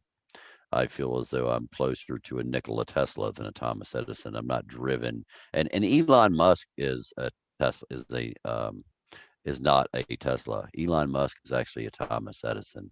He manipulates other people's products and other people's technology, and he does stuff that was done a long time ago, and he still can't get it right. He didn't actually start Tesla, the company. It was brief. He didn't start Neuralink company. And he hired Glenn Shotwell to run SpaceX for him. I met Glenn Shotwell. I attended a seminar with her for 3 days back before SpaceX got famous at all. And she's a sharp lady, real smart. So I give a lot of credit to Glenn Shotwell. And I met Elon Musk. I was actually at the Air and Space Museum in Washington, D.C. when he first rolled out his first public debut of his Falcon 1 rocket. So, yeah. Oh, by the way, Mr. Al Gore in my channel, somebody accused him of being a troll. I know he's not, so I actually just made him a moderator. He's been a regular in my channel for some time. He's been on your channel. So who is Al, it? you got a wrench now. Al does? Yeah, Al Gore. I gave Al Gore a wrench. So let's see here. Al Gore, I'm a monger of conspiracy theories.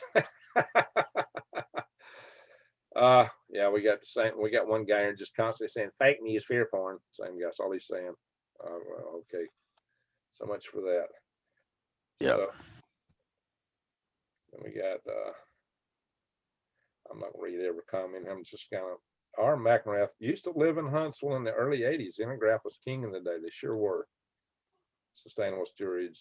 Signing off, mods. Oh, she's gone. Okay. So you know where the Boeing facility is over next to Redstone? Yeah, we've got a new one over in Gate 9. You know that? Brand new one. Boeing facility in Gate 9. They had a bunch of stuff over at the Intergraph facility. They got stuff down. They got a big facility on the south end of the Huntsville International Airport. That's probably the one you're thinking about. Mm-hmm. Mm-hmm. Uh-huh. Been there many times. So many years ago, many moon, the U.S. Army was developing a vehicle called an Avenger missile launcher, Ah, and has 4 stingers on one side, 4 stingers on the other side. Got a yeah. long range thermal viewer under one side with an optical tracker, and it's got a 50 cal on the other side. And so we were down at Huntsville, and we were upgrading the long range thermal viewer and the long range optical viewer with a 1750X optical viewer, which means that you could see the color of a little boy's eyes on a commercial jetliner as he looked out the window from 2 miles away. Okay. Wow. Yeah. 2 miles away, Wow. you can zoom in, and you only see the window on the side with a little kid looking out. Okay, Wow. that's what we were doing with this Avenger. Well, when you are practicing with an Avenger missile launcher, not when you're firing, but when you practice, the Avenger launcher does everything that the real launcher does, with the exception of the missile leaving the tube. Okay. Other than that, everything is identical. So we had this guy with a FA-18 who just kept coming and flying in and around and was doing sweeping and all this other stuff. And he kept flying right over us with this FA-18. And he would fly over us and blast us with afterburner and take off. So he'd done this like about 10 times, and we finally got, a little ticked, right? So as he was running along the tree line across the way over on the other side of the airport, we put the crosshairs on him and squeezed the trigger. Well, we didn't fire a missile, but that Avenger missile launcher fired that laser rangefinder to track him, and it lit up his cockpit. And he broke off and took off and didn't come back. And so we like, oh, maybe we shouldn't have done that. So we went and took the Avenger missile launcher and put it in a hangar and put it around behind some other equipment. A little bit later, here comes the military police going, "You guys see anybody out here with a laser?" We're like, "Nah, we don't know nothing about that. We make airplanes. We're Boeing." So we got away with it, but lots of fun that I had down in Huntsville, Alabama. Oh, good. Well, you're welcome back anytime. Yeah, we used to blow up all kinds of stuff. I did the Yeah, we got the ranges out here, and you always hear explosions on Redstone Arsenal. That's where. Well, that's where we did a year ago. That's where we did IBAS and ITAS, improved Bradley acquisition site and improved tow acquisition site. I certified both of those there. Right. Lots of time. Some got something here for me to snap out of. Craig Wolf says, "Snap out of it, Greg." I guess he's wanting me to look in the chat room. So a lot of people were not happy. I wasn't paying attention to the chat room. I usually do, but I got so wrapped up in their conversation, I was just going with it. It's kind of hard to. It's kind of hard sometimes to look at the chat room when we're so intense in our conversation here. So I'm trying to make up for it. Sassafras Red thinks Elon Musk is a devil. Well, he's got different ways of saying things. You're not a fan of Musk. I'm not a fan of Musk, no.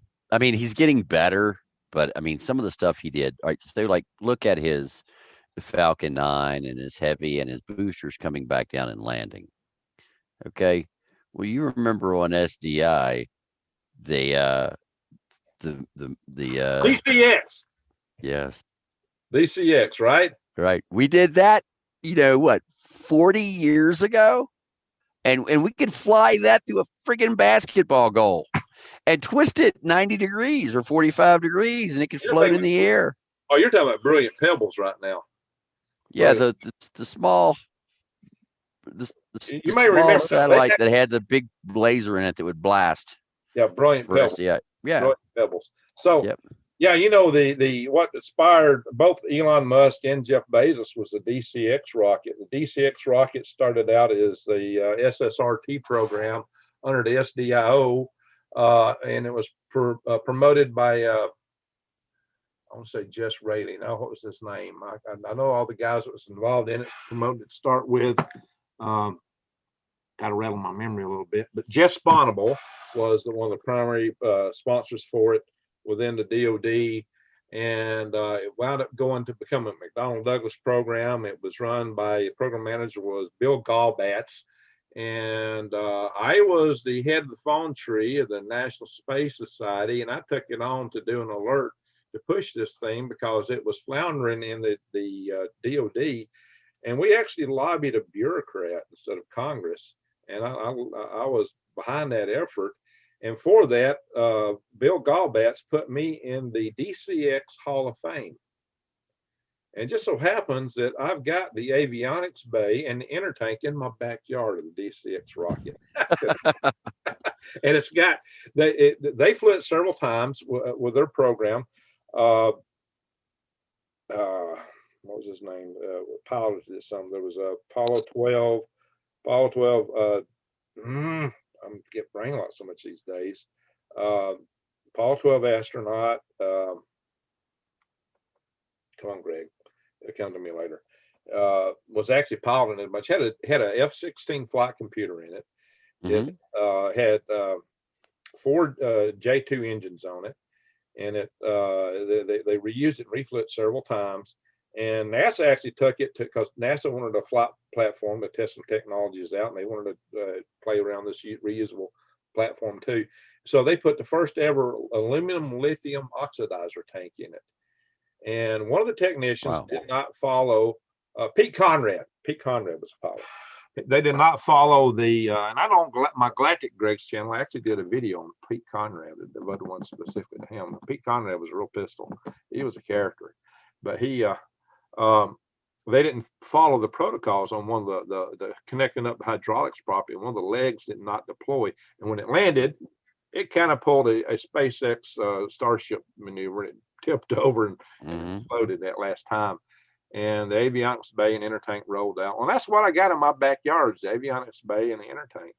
And but Gallbatz was a friend of mine, and he actually wanted me to sell that to the museum in Alamogordo because they got all the rest of the stuff that's left over from that program.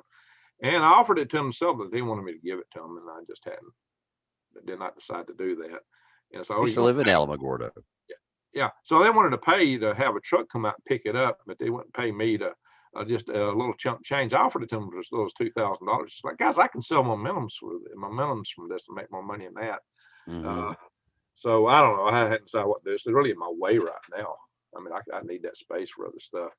But I've got the DCX rocket. Man, don't everybody have a rocket in their backyard? I mean, I got listed as the first space redneck back before my buddy Travis Taylor started his Rocket City Rednecks show.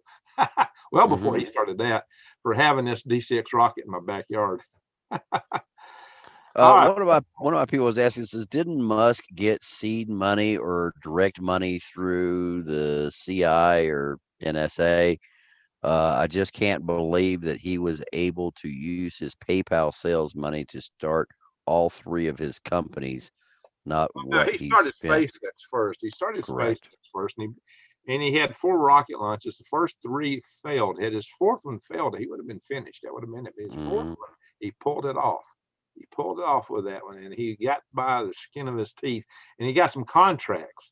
And the basis of those contracts, he got money to kind of keep things going. I mean, he really burnt through his money pretty early on there, but he started getting some contracts, and he got some NASA contracts. A lot of people think all his money is just private out of his pocket, and that's not really true. Most of his money is coming through, and they call it commercial space, but he's really just using alternate contract methods through or procurement methods through NASA and DOD, which don't require all the red tape that's really normally required of contractors. So he skirts through a lot of that, and he's able to develop a lot of stuff really cheaply. And I give him credit for having the balls to go through and crash stuff a lot to learn the lessons, because that's really how you learn things. And NASA's got too risk adverse to take the lessons. But if you remember the old days, we blew a lot of rockets up, but that's how you learn. Yeah. God, the Keyhole Project and Corona. Yeah. I mean, what they fired 13 before one actually left the ground. They blew up more. Things, you don't learn nothing. Right. They broke all these people believe in models. Models are no damn good, but sometimes it might be possibly useful. But where I work at, that's our basic moniker. Models are no damn good. So a lot of people believe in models, but models are just garbage. You know, when you actually build stuff and you see how it works, it don't follow the model.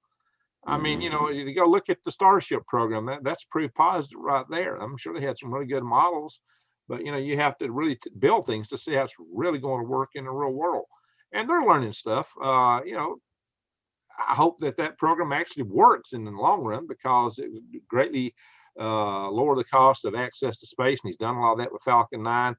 But those lithium ion batteries are little rocket motors themselves, or little bombs. And you know, you got Tesla cars full of all them little bombs. Right. Put it in our other rockets today. And I've written a lot of review item discrepancies against the use of those things and how they're Right. being too cavalier with them, not putting the proper controls. And I've tore up some guys on that. And I've had teams of 40 people, 2 or 3 years, fetching and catching, you know, stepping and fetching like their rear end was on fire and their hair was a catching. You know, it's kind of like old our good buddy Daniel's song. Daniel's song, you know, L.A. by Omaha. What was that? Right. Exactly, but you know what I'm talking about. So yeah, I've had them really running around like crazy over some of the stuff I wrote up, having to try to justify. And of course, always management comes in and they always do whatever they do. Of course, says Musk wants to go to Mars. He does, but he'll never come back. That's the thing. I was like, well, you like get on there first. You think it's damn safe? Get on that rocket ship, and we'll see when you get back. Well, I got a concept for a space colony on Venus. Venus atmosphere, if you're at 50 kilometers, the atmospheric pressure is the same as Earth. The temperature is the same as Earth. You got some acid, but if you wear like a frog suit, just an acid-proof covering and a breathing apparatus to give you a little oxygen, you could walk around. You know, if you're on a balloon platform or something to walk around on, in the atmosphere, and your eyeballs aren't going to bulge out. You don't need a space suit. Well, I've got a spacecraft for that. Earth gravity. It's easier to get to in energy terms. The atmosphere is so rich with different gases, you can almost build anything you need with carbon composite technology from the constituents of the atmosphere. You could actually go down with some people. Oh, you can't mine Venus. Oh, yeah, you can. All you got to do is build a balloon that can take higher pressures and bring it down, or just something that's buoyant at a higher pressure, like a bathysphere. Lower it further down in the atmosphere. Stainless steel will handle the 800 temperature. Kevlar will handle it. There's a lot of carbon composites that will handle that. You can put drag scoops and just dredge the surface of the Venus and haul it back up. You can definitely mine Venus. And it's funny, the atmosphere of Venus is so dense with all that carbon dioxide. Its molecular weight is 44 compared to 29 on Earth. If you took your house and just hermetically sealed it and tossed it in the Venus atmosphere, it would float right at about the 50-kilometer level. Just with Earth air in it for buoyancy. Just in your rooms, it would be so buoyant that your house, as heavy as it is, would float. So you could take a Starship rocket or something like that. And if the tanks are depleted of fuel, and if you don't take in Venus air, and if you take in Venus air, it's going to the surface and it's going to melt. I mean, the surface of Venus is twice as hot as a soldering iron, to give you a comparison. Right. That's pretty darn hot. And you can have rivers of lead, but still, we get materials that can withstand that.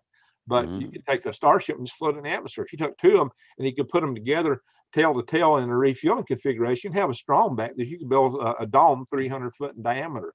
And I got this mile wide, which would be like a third generation version of this habitat that I'm working up. And so I've got a architect. I should teach you about my vacuum balloon. Vacuum balloon. Oh yeah, I played around with those. Look, hey, I've been doing balloons for decades. So yeah, I've been wanting to do some vacuum balloons with having some tensile structures and maybe some graphene skin, and just suck all the air out. Well, I got some diaphragm concepts I think might work for getting most of that air out. And you could do it as you go up, so you don't have to have so much pressure pushing on you down here.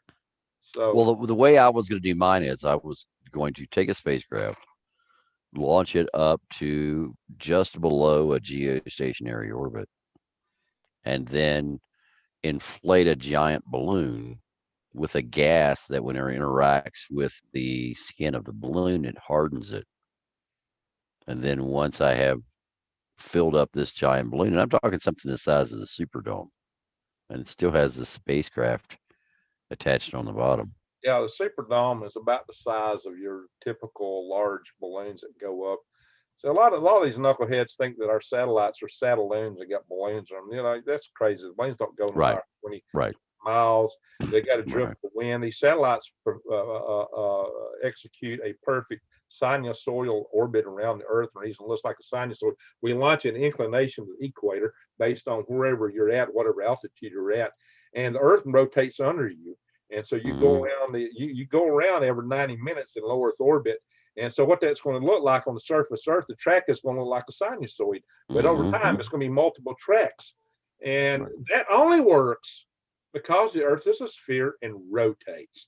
And if you don't believe that, you can look at the ground tracks, you can map out where these satellites appear, and you can go out and look at it fly over at night. Right.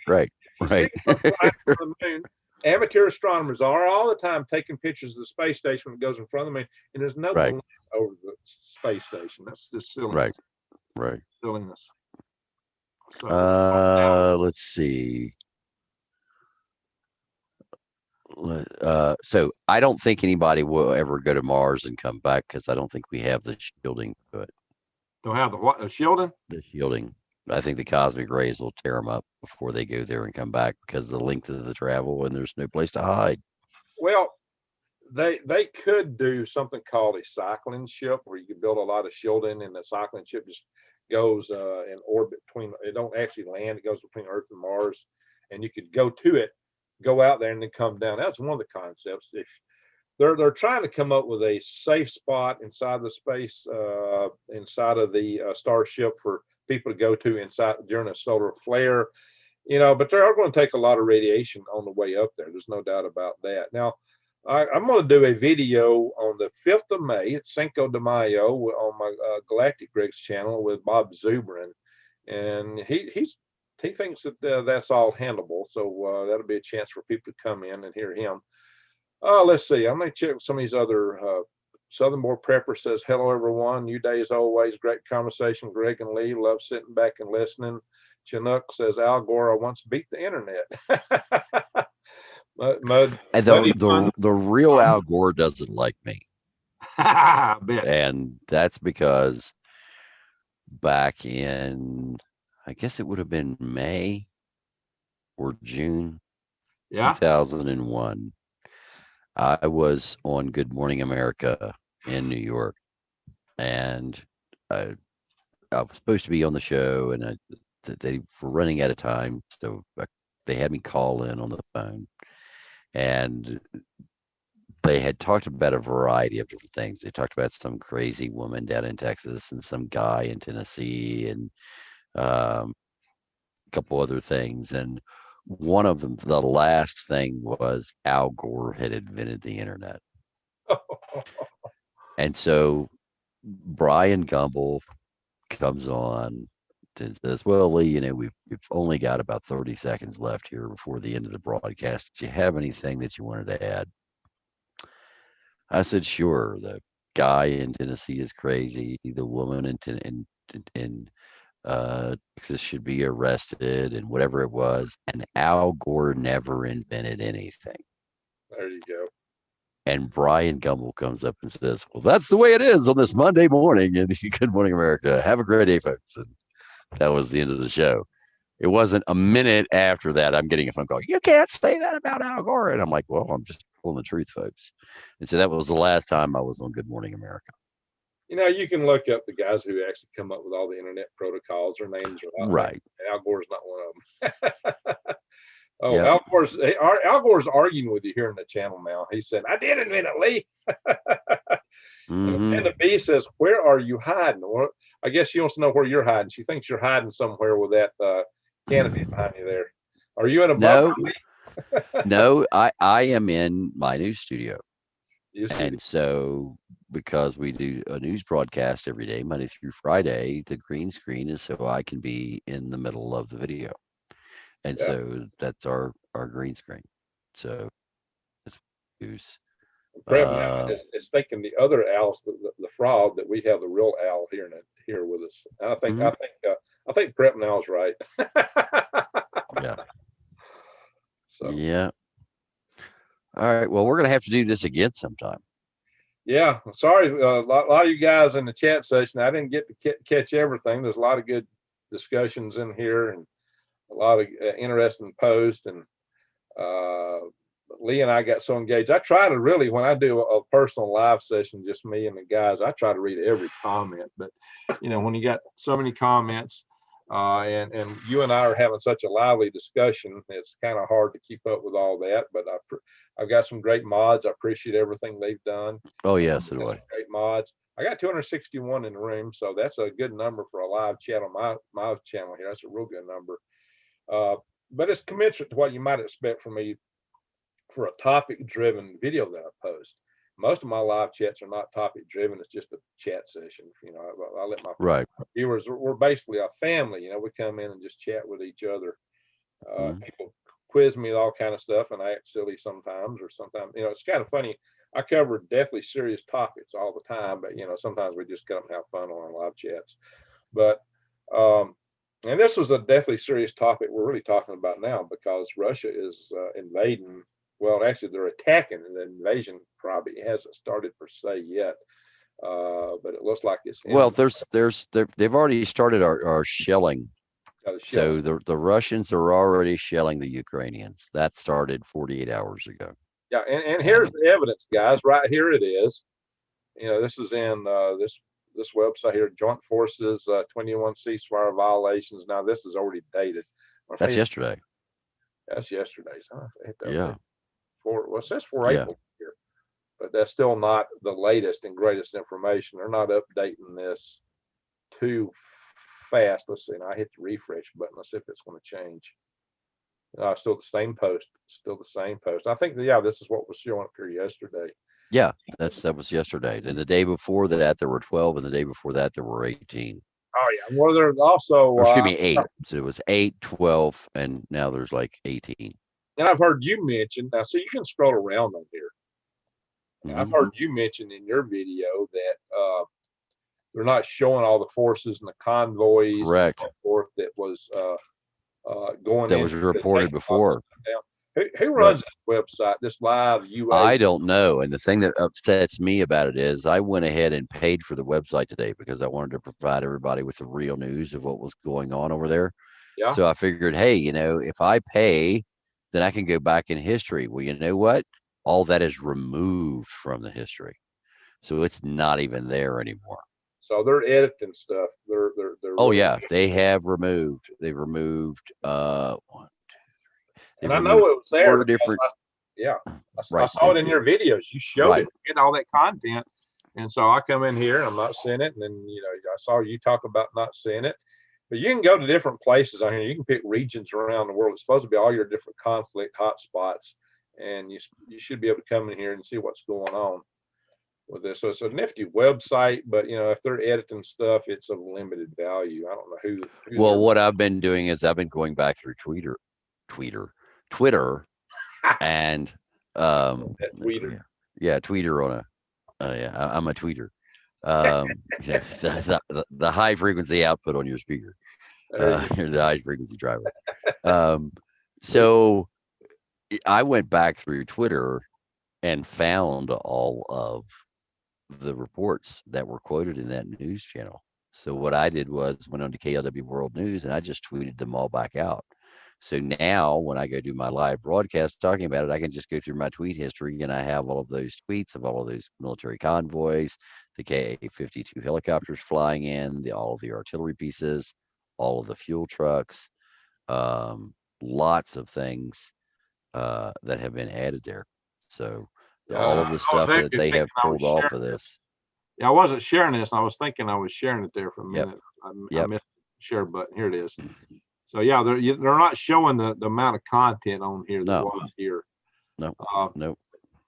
So what's really funny and why some people think this isn't real is it's not showing up in places like Fox News. I mean, you'll find brief mentions, but they won't go in any detail. They just say, well, tensions, are building up or something like that. Right. Or Ukraine is attacking Russia. Really? Oh my God. Hunter Biden reveals moment he began sleeping with brother's widow. Oh my God. He sleeps with his niece too, but he's not going to say anything about that on here. Oh Although we do have pictures. Oh my God. So you've got to go to find it on here. You got to go over here to more. You got to go to more. I mean, you got to go out of your way to find anything on here. And it's very brief, even at that. Go to more. And then, well, it's not even showing up. Come on, why does this not do anything? You got to go like 2 or 3 clicks. You got to go out of your way to find anything on this conflict, but it's not even happening. There we go. Go to more. Go under world and go to conflicts. If you just click world, it's going to show all kinds of stuff going on in the world, but it's not going to show you conflicts. Go to conflicts. I mean, you really got to hunt for this stuff. And then we're going to find some oblique mention. Uh-oh. What? This is world conflicts. And so they're talking about a Florida congressman. Okay. Now they're going to France and Iran. Biden versus Trump. This is world conflicts. Are you kidding me? Yeah, it's conflicts. So where is the thing going on where Russia's attacking another country? How come that's not like front page news? So I'm here in world conflicts. I'm scrolling down. I got to go all the way to the bottom of world conflicts to find Russia's Ukrainian actions escalate again, sparking U.S. anger. 2 days ago, a 2-day-old article. Iran cozies up with Venezuela, creeping into America's backyard. Now, that's something I warned people about 2 days ago. 2 days ago. Russia's Ukrainian actions escalate. Wow.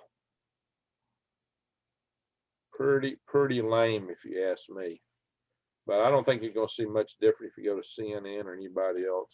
You know, CNN. All right, so let me go here and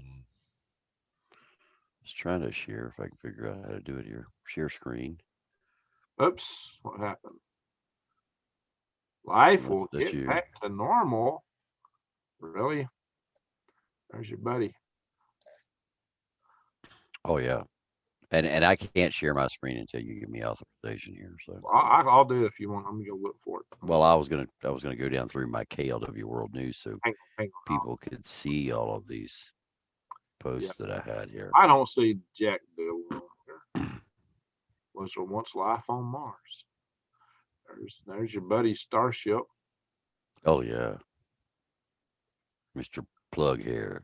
You know, I hope they work. I hope he makes that work. I honestly do. But you know, Yes, all right. You saw George Floyd there, Mr. Thug. So we got a nation attacking another, and it's not headline news. What is going on? Of course it's not. No headline news here. So let me stop this share here. And whoops, I got to go in and figure out. Host has part. I got to go in and figure out now how to share with you. I've done this before, and it's through. I got to go to you more and make you host. Bang. You were host. You're the one the most. Now you can take this anywhere you want to go, Lee. All right, share screen if it'll let me. Share screen. So we're going to go here. Share. Come on. Today. So you're seeing it there? Yeah, I see it. All right. Well, then I've got to do something because my people can't see it now. But your people can't see it? No, because I've got it moved over. So let me move it over here. Okay, and then I'm seeing your studio stop back sharing. Hold on. And then what I got to do is I got to come back over here and I got to share screen again. And then I need to share this one here. And then I can hit share. And then ta-da, there we are. You're gonna make me drunk. So well, I want to show everybody. So Russian attack on Ukraine, and talking about Green Gregs. These are these military trains that keep moving into Ukraine. We're seeing them all over the place. Wow. So more escalation, Russian troops moving into Ukraine. Here are, and we know they're Russian vehicles. Look at the license plates. So they paint over the Russian insignias, but yet they leave Russian military license plates on the trucks. Wow. I thought this was great. They're, again, Russians are full of their propaganda. They have claimed that a Ukrainian drone has dropped an artillery shell on a child. There's a problem. This photograph is from 5 years ago, where they claimed that basically the same thing. They just repeated, wash, rinse, and recycle. And that's what they did. So here, Russian tags on the military vehicles that are coming in. Putin, Russia, who illegally annexed Crimea, is carrying out a black propaganda campaign and portraying Ukraine as the aggressor in an attempt to legitimize his own attacks that are planned. It's insane what he's doing there. Here again, S-400s on the move in Crimea. So let me kill the audio there, but play the video. And this is what I'm talking about. Putin's trying to say that he needs to protect people in the neighborhood. And so my question is, what neighborhood watch, when they want to protect people in the neighborhood, what neighborhood watch calls in S-400s? So everybody's got their own way of doing everything in Ukraine. That's Putin's way. These are mobile artillery pieces here. They just shoot mortars out of these, basically. They'll fire them direct. This is from days ago. This was the first clash between Ukrainian and Russian forces where they were exchanging artillery in Ukraine the other day. Military shipments going in. Here are those vehicles again. Of course, it's Russia or the Soviet Union or Russia or the Soviet Union, not real sure. There's more video of those incoming artillery rounds. Here are the little green guys, the Russian soldiers who are moving into Ukraine that they want to call separatists, but are actually known as Spetsnaz. More, there's Bulgarians, more of the artillery. These are more of the wheeled armored personnel carriers moving into Ukraine. I'll give you guys a little better video here so you can see these APCs moving in with supporting vehicles following them. Lots of this going on day after day. Yet another train. So here's a train with more military vehicles, Russian military vehicles being moved directly into Ukraine. So these are like BMPs. Is the model number of these armored personnel carriers that the Russians are moving in. Another train full of them. Here's another train moving in. I love this. Russia, not Russia.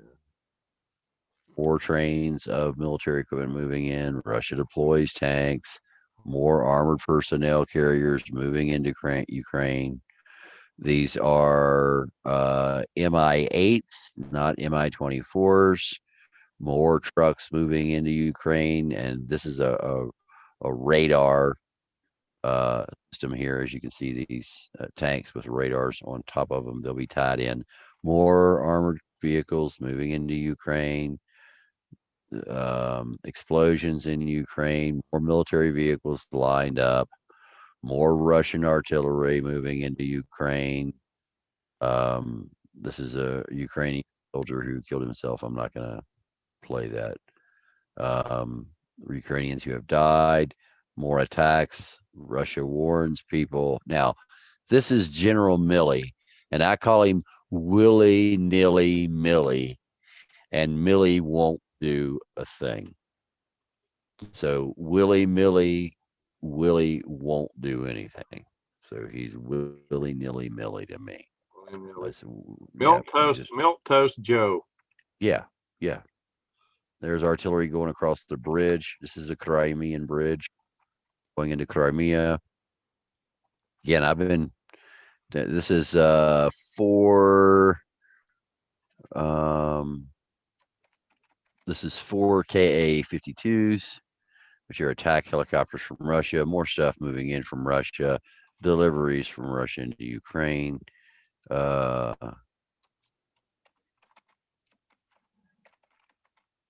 Let's see. Yeah, so this is Russians moving into Ukraine. More artillery that the Russians are moving into Ukraine. Guys who have died here lately. Ukrainian flag there for those that don't know. Basically, it's the same thing that the Russian Germans did back in the day. So that's the artillery from the other night. So I'm going to stop sharing here. Now that Mark Milley, Yeah, yeah, I got no faith in him. He's a deep silly state. Millie. Yeah, He's deep state. I don't know why Trump didn't fire him. yeah. Joint Chiefs of Staff, Chairman of the Joint Chiefs of Staff. He's the head military man in the United States. But I don't trust him any further than I could throw him when I put an elephant on his shoulders. Mm-hmm. Thumbs Well, up. now we've got that new guy for Milley's, I think, Secretary of the Army, but we've got whatever that guy's name is the Secretary of Defense. I'm not impressed with him. I haven't found anybody that is. So, but I think that's about all I've got. Don't have that many more questions. Yeah, we got Colin Powell. We got General Flynn. So we got Colin Powell, Al Gore. We got all kind of folks in the room here. General Flynn, Tree Star would make a much better leader. Okay. You wouldn't have to reach far to beat silly Milley. Man, the Trump in office, they helped so many nations. Russia did not. No war. All right. So I'm just reading what some of these guys are saying in here in my chat room here. Trying to keep up with them a little bit. All right. So, well, Lee, we'll have to do this again. We covered a lot of ground, a lot of territory. So just to recap, Russia is shelling and dropping bombs, shelling with artillery and dropping bombs into the Ukraine. Mm-hmm. And they've got all their troops massed on the border. Shelling and dropping bombs is usually a prelude to an invasion. Always is. Putting lots of troops on the border is a buildup, a prelude to an invasion. Mm-hmm. Al Gore says Sleepy Joe probably thinks WWII is on. Well, he don't know who's president either. So, Serbian Mike says Millie looks like John Goodman. Don't disgrace John Goodman. Yeah. Yeah. I like John. Come on now. So. Yeah, he played Fred Flintstone. He also played he was a good Fred Flintstone. he played the Cyclops and he's played in a couple of the Coen Brothers movies. He played Cyclops in Oh Brother Where Art Thou, which was based on the Ulysses. Right. Odyssey. It's a redneck Iliad Odyssey, the Oh Brother Where Art Thou, which was just hilarious. And he was also in Raising Arizona, which I love that movie. Yep. All righty, guys. So, hey, I appreciate all the people in the chat session. Still got 265 watching.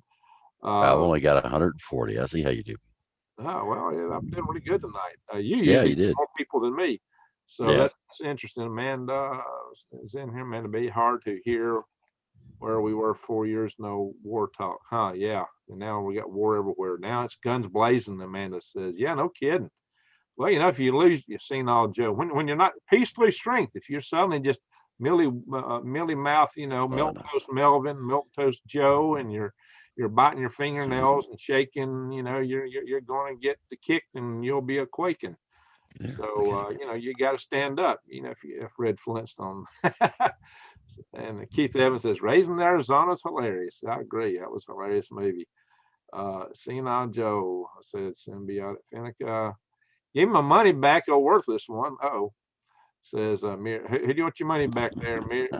Men, well, I can't know that went other way there. Let's see. Let me go back up. MINRLWTR. Okay.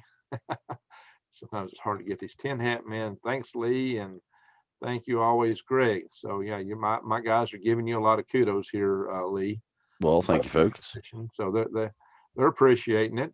Oh, I got 14 thumbs down now. Oh, that's a record. That's just because I'm on here. People don't like the truth. Well, but they're not seeing it in the comments too much. Right. But it's, I get them. What they're going to do, they're going to be a little chicken, what's, and they're going to wait till we go off there, and then they're going to attack furiously in the comment section after we go off air when this thing posts. Right. Say, you're liars, you're shills, you don't know what you're talking about. Oh, look at that. Hey, a little puppy dog there. Yeah. Yeah. Hey, I could borrow that dog. I need something to get after moles around here. If you come down here, bring your dog with you. I'll do that, but I doubt she'll do it. Oh, dang.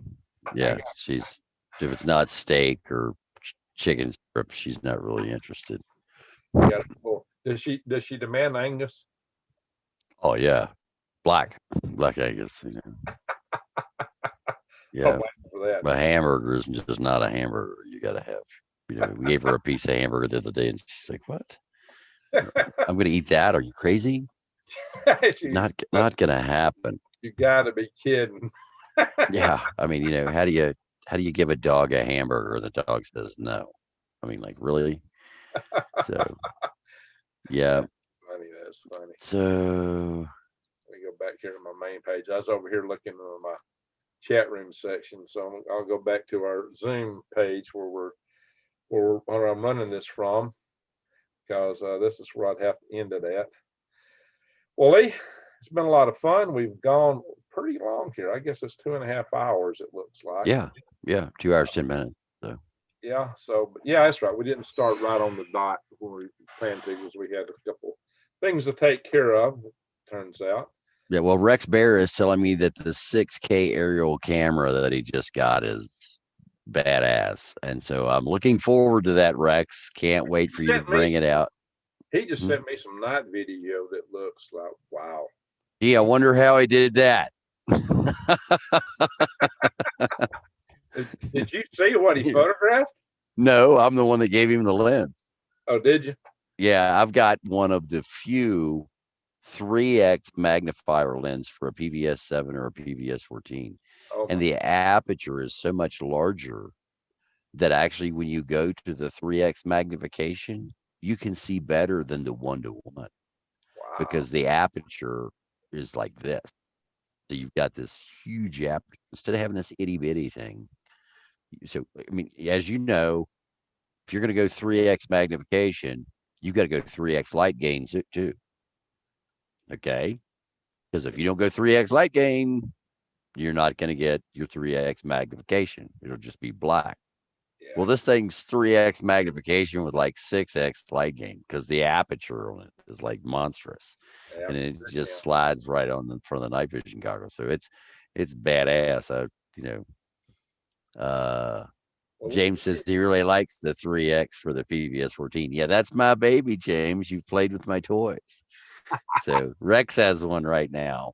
In fact, I think he's the only personal private individual in the United States that has one that I know of. I'll tell you what, Rex has more fun than anybody I know. Oh yeah. Yeah, I have a good time with him. It's fun to hang out with him. Even in the chat room, when he and I get in the chat room, we can be talking about the end of the world and doomsday, and he and I'll be laughing and cutting up. He's just a hoot to be around. He'll even do it. Said Greg before we started program. He said, Greg, this is an important topic we got to cover today. Let's be somber and let's be real serious. And we just can't maintain it. We wind up cutting up. We just can't help it. And it's like that we're together, Rex, let me know when you want to go play with that aerial camera. Well, look, I'll be heading out to Arizona hopefully in a few weeks, by the end of May, early June. And Diamond's already asked me to come up by his place on the way. We're neighbors. Yeah. Yeah, so I just literally live down the road. Diamond's best friend lives just down the road from my place. Okay. So he wants us all to caravan down there. So I imagine this could be a real ride. I don't know it might be like a critical mass. We all get together, the whole universe might implode. Right. I can imagine we'd have a big ball. Absolutely. So we'll have to see what happens. So, again, are you and Diamond are neighbors? He's up the road a few miles from me, but we're in the same neighborhood pretty much. Okay. I mean, he's on a different road, but it's just the road he's on is just up the road from the road so I'm you on. and Rex So and Diamond are all Pagosa then. Okay. pretty much. So we're spread across, and there's a couple of other people around here too. I've got some other friends. Wow. But yeah, so when are you thinking about again? The date? Well, if I can pull it off, I got several things I got to take care of first, but I'm hoping toward the end of May, maybe early June. I got some things I got to put to bed first, and they may or may not work out as I hope. But if everything works as I hope, I need to get out to Arizona. I got to do a site survey on my place and start working to get this set up. Because I plan to actually run 2 worm farms. I plan to run one in Arizona and one here in Alabama, and I'm going to set up people to sharecrop at each place. And I've actually got good candidates to sharecrop Arizona. Believe it or not, I'm having a hard time finding the guys I need to help me out at the level I need right here in Alabama. Wow. So it's kind of funny, but that's the way it is. So if anybody's here in Alabama and you're close by and you want to get involved in worm farming, if you think you might want to sharecrop a worm farm, come see me, but you'd have to work right here for that one. Give me a message. I'm not looking to live chat right now because I went to my Zoom page as I was about to get ready to shut this down. So yeah, we've gone long here. Lee, I really appreciate it. We've always had interesting talks. You and I are a whole lot closer to being on the same frequency because we've both dealt in the military and high technology. Well, we both got 30 years. And we're both engineers. Yeah, we both got decades of working in it. And, plus I not only have I been an engineer in my day job, I've done side ventures. I've run space companies and developed rockets and all on the side. And I've also done space activism on the side, but it's one of my space ventures that got me this Space Pioneer Award right here. If you can find this on Wikipedia, it's the only place I'm listed on Wikipedia, in fact. I wish that was the only place I was listed on Wikipedia. Space Pioneer Award. Now I'm actually in the Congressional Record. I think Inouye read me into the Congressional Record. Yeah, I'm in the what do they call it? The National Archives. So I'm on C-SPAN. I spent an hour moderating the panel on C-SPAN. I've been on shows, several different national level shows and things like that. So I'm out there, different places, just mostly space stuff. So this new venture, the green stuff, that's all new. So we're having some fun. We're trying to change the world. We're trying to make it a better place. We're trying to get through these hard times coming so we can survive, thrive, and stay out of the hive. And after it hits the fan, we all want to be able to shake it off and stand up on the other side and build a better world. That's what we're all about here, right, Lee? Absolutely.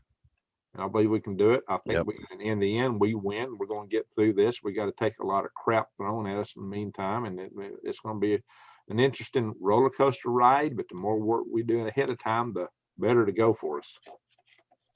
Yeah, well, there's going to be a lot of changes between now and 2028, and then there's going to be some significant changes between 2028 and 32. So if you don't have your feces consolidated by 2026, you're probably going to have a problem in 2028, and from 2028 to 2032. So we need to talk some more and talk about these dates. We do, and just what you see coming at us, and talk about how we're going to get ready for it. You and I need to put our heads together more and I know you've been trying to lead me to the calm world here, and you gave me an app one time, and I tried to run it, and I'll hook you up on there again. In fact, when we get done here, maybe tomorrow or whatever. Oh, puppy.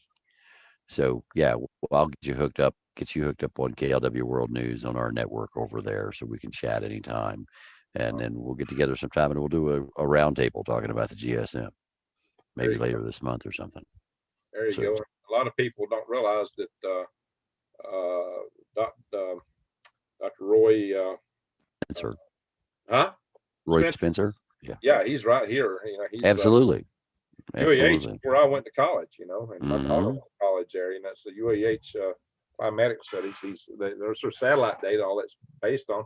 John Christie, Roy Spencer, and he's a Facebook friend. He's a friend. He's spoke to my Hal 5 group in the past, and yeah, I almost fell back into the crack. I almost fell into the crack of believing in global warming. He pulled me out of it. So Roy Spencer's a hero. He's a great guy. He means well. He studies. He's a real scientist. And no, he's not making any money from the oil companies, unlike oil, Al Gore, the Well, politician. somebody said one time that I was making money from the oil companies, and I said, "Well, would you please let me know what account they're putting the money in? Because I haven't found it yet." So I think, really, the oil companies are telling me they're paying me to tell you that the Earth is going to cool. Yeah, okay. I need to find this account from Israel, because somebody told me I'm an Israeli shill, so I need to find out where they're putting the money at. I want some of that. Right. I don't see how these guys keep paying me, and I never see the I'm checks. surprised Mossad don't come after me, because I have said some things I'm sure they're not happy about. Oh well, yeah. They're never happy with me. Yeah, I probably got Xi Jinping after me. Now I got Putin after me. I got Mossad after me. Good thing I'm a good, hard, steady redneck. Yeah. Putin hates my guts, from what I understand. High-tech redneck. And he has good reason. So, I got told by the head of national intelligence at Ukraine, he says, "Lee, if Putin knew where you were, you would be dead within 12 hours. I said, "What? 12 hours? That son of a bitch can't kill me any faster than that. My God, if I knew where Putin was, he'd be dead in 4. So it's like this, anyway, Ukraine is a funny place. I got to tell you, if I was scared, I wouldn't be doing YouTube. I wouldn't be doing these videos, these channels. If I was scared, I wouldn't be attacking these guys on YouTube. And you're really painting a target on your back, but people need to know this stuff.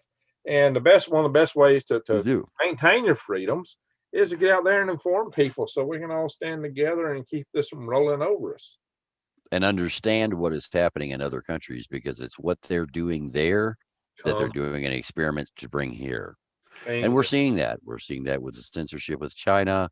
We're seeing that with what Twitter's doing, social credit scores. Creeping over here. All of those things. Creeping over. Absolutely.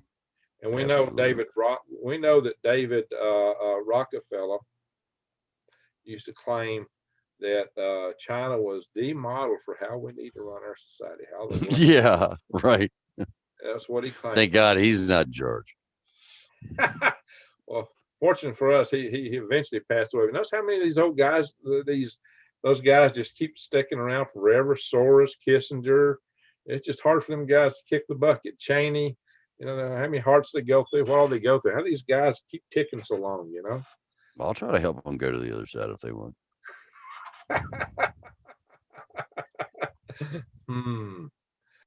Well, all right. We're getting on thin ice here. I'm kind of like Dr. Kevorkian, but I do it in a different way. Well, what was that show that the something of Oz? It was who was it? It was James Bond. The original Sean Connery played this funny character in a movie. It was something Oz, but he was a Sandman, basically. He was supposed to be killing people. But the people, there's two classes of people. There was the guys that lived. It wasn't Oz. It was Zog. But it was based on it was all the whole story turned out was based on their whole everything they believe came out of the Wizard of Oz book. It turned out, but they had two societies, underclass and upper class. It's pretty much kind of where we're heading. But the upper class lived forever; they couldn't die, and they were getting bored. And finally, they wanted somebody to put them out of their misery. Mm-hmm. So I don't know.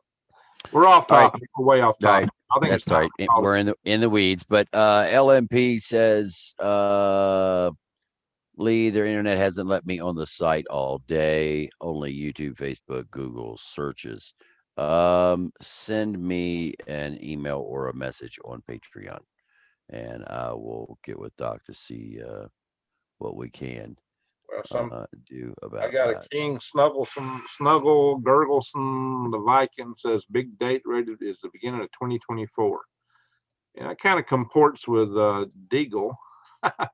Well, I go with what the magnetic fields say, and that's data that we gleaned from the Wilcox Solar Observatory, and it shows that the maximum effect of the two magnetic fields going out of phase will be between 2028 and 2032, and that's per Valentina Zarkova, and that also lines up with my predictions, which are done two different ways, by the way. All the Well, predictions I made about the grand solar minimum are based on observations, and those observations and matching those to historic data and how we fall off and we drop in the decreasing rate of sunspots and so on and so forth. So that's how I came up with all of my predictions wow. about what the grand solar minimum would do, because I went back over 2,000 years of data and all of the sunspot records. And the decrease of those sunspots. So that's how I came up with we were going into a grand solar minimum, how deep it was going to be in the grand solar minimum. And so I came up with everything independently and how much of a drop we would have.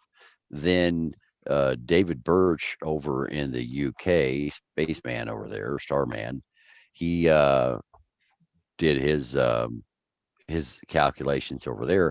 We did them independently, not knowing that either of us was doing it. So And now so you're coming out here. So it's not just a grand solar minimum. We're talking about a magnetic field strength drop. yes, yes, And so yes, it's not just the weather, it's the magnetic field, which is our protective shield. And when it yes, drops, we're going to be getting more ultraviolet. We're going to be getting more yes, cosmic rays, crop yes, failures, yes, cancers. It's yes. now believed this happened last time 42,000 years ago, and Neanderthal man went extinct at this time frame, and a lot of megafauna died out. So this is not trivial. We really got to learn how to prepare for this. Right. And this and these habitats I'm coming And we see grand solar minimums every 206 years, a super grand solar minimum about every 400 or so. We're going into what looks like going to be a super, but like you said about the weakness of this 42,000 years ago, this is the weakest it's ever been that I can see in history. What we're about to go through between 2028 and 2032. So you're actually talking about. So we're going to get all the holes in the Swiss cheese lining up: the grand solar minimum, the magnetic field drop, which is really two different things. Well, no. This is what we're saying. So I did all of my research. John Casey did all of his research.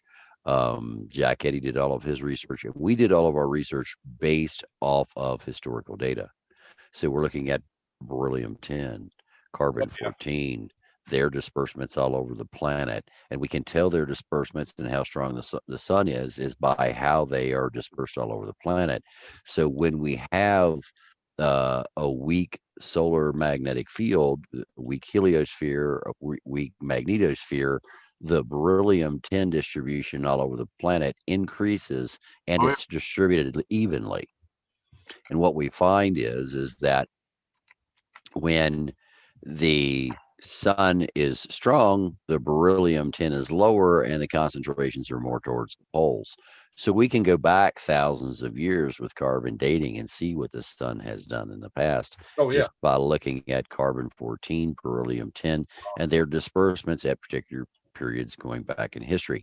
And so we see this. And so myself, John Casey, Jack Eddy, and others pursued it that way, saying this is what's going on. So we had came up to the conclusion, going to a grand solar minimum, this is the historic numbers. Then all of a sudden, Valentina Zarkova comes out of left field with, hey, it's magnetic fields. Look at what's going on with the Wilcox Solar Observatory. Look at how these magnetic fields are going to go out of phase and cancel each other out. We've got a 9 and an 8. The two of those together is not going to give you 17. It's going to give you a -1. Well, that's a hell of a difference when you go from positive 17 to -1. Okay, that's Gore is asking: is it going to be colder than the Maunder minimum?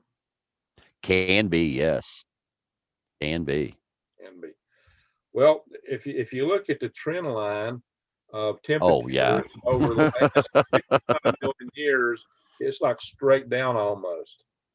If you look at the big trend line, the temperatures have been steadily dropping for 65 million years. It looks like we're heading for snowball Earth, not just an ice age. We're looking for something worse. Correct. And so what somebody asked me, can I talk about the magnetic effects of the planetary alignment? First off, it's not magnetic effects, it's the gravitational effects, and they're insignificant. If you were to line up all of the planets in our solar system in a perfect straight line, inverse square law is minuscule.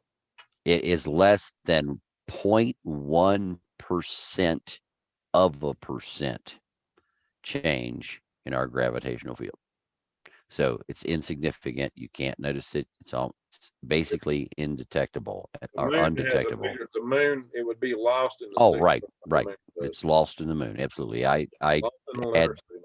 When I was the director of the another proof the Earth is round as tides. Right. And that proves that the moon goes around the Earth. Well, I don't know. These idiots believe in flat Earth, though. They might think the moon pulls it up. I just always want to know what's on the other side. The Earth is flat. Which side do you live on? Water. They think it's water's on the other side. It's water all the way up and turtles all the way down. Oh, okay. Turtles. And those turtles are eating the fish that fall out of the water. I don't know. Turtles. So don't. So to all the people out there, don't believe all the propaganda about planetary alignments. Don't believe in Nibiru. Okay. We know that Nibiru is not there. We have cameras that can see way out in space. And if there was something this size of Nibiru and we're going to go out and come back, it would have a thermal signature. It would put off energy. And our low light, low energy infrared cameras that we have that see thermal imagery, or that are thermal imagers, would be able to see that planetary or celestial object that would be able to go out, come back, and go out and come back. Well, we don't. The only thing we see beyond our solar system is our closest star, and that is Alpha Centauri, which is 4.5 light years away. So if we wanted to go to Alpha Centauri, we could jump into Elon Musk's fastest spacecraft and fill it up with an unbelievable amount of fuel so as that we could accelerate the entire way there. In 40,000 years, you'll be there. Right. 40,000 years we'll get there if we take the fastest spacecraft known to man. So yeah, we'll see you in 40,000 years. We'll be back after these messages. Well, let's buy So but another thing about these orbits, so a lot of people don't understand is that they say, well, it's behind the sun. It's behind the sun. Well, something's always behind the sun. It's got to be in the same orbit as Earth. Right. And then it means it's not coming around because it's in the same. It's got to be on the other side of the Earth. It's on the same orbit as Earth. It'll never come around. So if you think it's not in Earth's orbit, at some point as Earth goes around the sun, you're going to see it out there. And kids with amateur telescopes, amateur astronomers routinely detect little old comets, which are just a couple miles apart across as far out as Jupiter. And they really haven't started outgassing much when they get to Jupiter. So it's interesting how there's so many amateur astronomers discovering comets when they're out around Jupiter. So, if we had a planet coming into our solar system like these guys think it would be found. Of course, the Nibiru crowd have been telling us that Earth's about to get whacked any second now. It's just about to slip around the other side of the sun. But they've been 20 years going, and they keep telling us the same story over and over and over, and they keep believing it. And it's like, really? Where do you guys come from? How do you believe this stuff? My response to that is, okay, it's on the other side of the sun, so show it to me in stereo A or stereo B. There you go. It's not, you can't sit on those. Right. But, still, the only way you can be physics, the only way you can be on the other side of the sun continuously is be actually in Earth's orbit, which means you're going the same speed as Earth, and you'll never come around. You'll always be stuck in that point. That would be the Earth L1 point, I think. In the laboratory. Oh no, Ben Davidson will say it'll stop and wait on us to show up, and then it's going to move again. Yeah, that's right. He's got some weird physics. Yeah. Weird physics. So no physics. I mean, I don't think he's ever taken a physics class. He might have taken something in 6th grade or had a toy chemistry class when toy chemistry set when he was a kid. But he should go back to being a legal aid Bless because heart. yeah, he's definitely a bless his heart. There's no doubt about that. But Bless his heart. anyway, old Ben loves me so much. So Ben Davids. I'm sure we've made a lot of friends here today. Well, I'm sure we have, and the great part about it is I don't care because I'm here to tell the truth, the whole truth, and nothing but the truth. And if you don't like it, be a snowflake on somebody else's channel. Arlita Edwards says, prep now, good night. Yeah, that's right there. Well, prep now. It's a good time to get started. Do the prepping. And symbiotic Finca says, don't piss off the Nibiru weirdos. Yeah, there's lots of those. Ben Yeah. Davison is a lawyer, says Al Gore. Yeah, okay, that's why he argues so much. He's actually not a lawyer. He's a a legal aid. He's like a secretary for a lawyer. Okay, he's not even. I mean, I'm sure he does his nails behind the. Oh, New World says, what about Mike from around the world? You got to be kidding me. Mike from around the world. All right, so well. It's been a pleasure, my friend. We will get likewise. together and make this happen again. And I'll get with you here in the next few days. I'll get you hooked up on KLW World or Newsnet. Right. We'll even do it like a Green Greg or something. There you go. So there you go. So, hey, all you watchers, all you subscribers have been watching. I really appreciate it. I really love every one of you. Thank you for being here. And all you mods, appreciate your good work and keeping the channel straight, especially when I can't really watch things. So, I don't know what goes down. There's always somebody gets taken out and they get mad. Or, yeah, they cut me out. Well, hey, I'm not watching. They're doing their job, So I don't know, don't blame me. I don't know what they take you out for, but my mods know I don't allow certain language on my channel. I try to keep my channel clean. So, look, if you come on my channel and you're leaving comments, be clean and be respectful. If you're not, mods got the right to bounce you out. And it's just tough noogies. Suck it up. I just ban them. Suck it up, Buttercup. And I'm about to ban some bunch of people. I think there's a bunch of trolls on my channel. I'm about to go through and knock a bunch of them out. And if you don't like my channel, why you watch it? Just so you can pick on us because you got a different political opinion, go somewhere else, or come see me. Just come see me and bring Xi Jinping and Putin with you. By the way, yeah, bring it. You need bring it. Yeah, I was scared I wouldn't be here. Right, Lee? Yeah, absolutely. All right. Well, look, if I'm willing to go and be in Putin's backyard and piss him off, I'm not worried about him when I'm in my backyard. You went to Ukraine and you might be heading over again. So that sounds like an adventure, my friend. If you get over there, I'll be jealous. You'll be right there. That'd be. I'll bring you back something. That'd be awesome. They wouldn't bring back my missile launcher. I tried to bring it back. I was like, no, you can't take that on a plane. I'm like, what? It's already used. They're like, no. I'm like, okay, fine. Hey, Lee, I took a solid rocket motor, at least the fuel grain from one of my hybrid rocket motors in the Huntsville International Airport.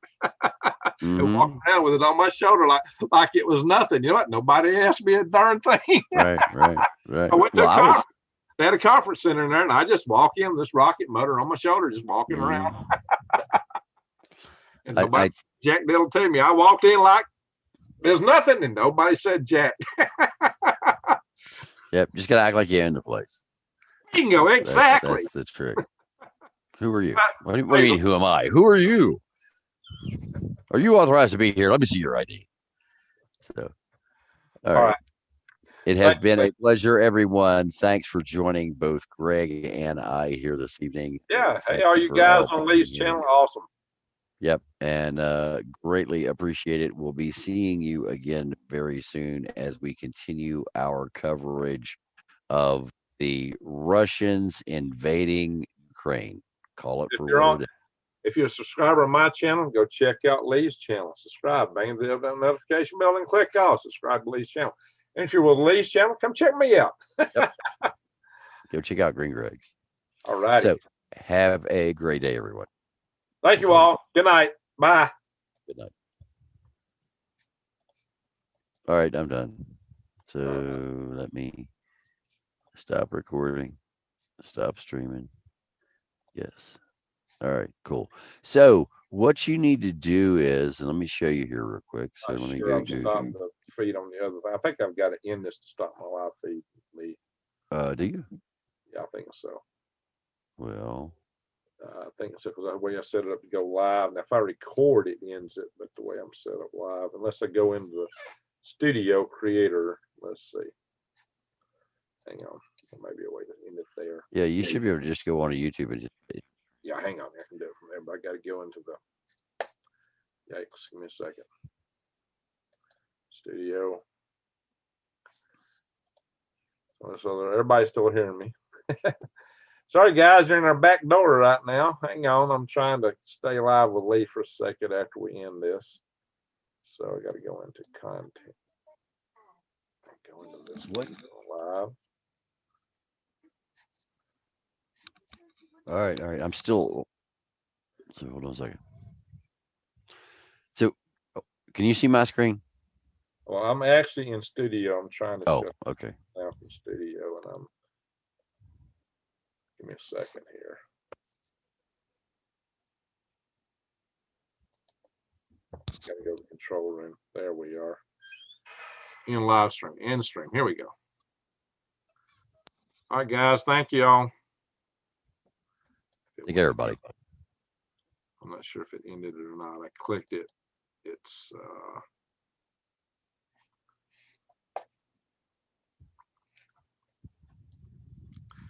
end stream. Well, let's see what we got here.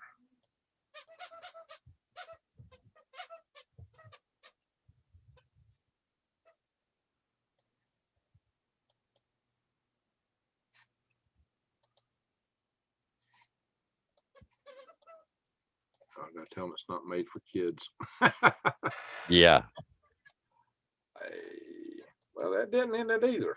Come on. End. There, I think that did it.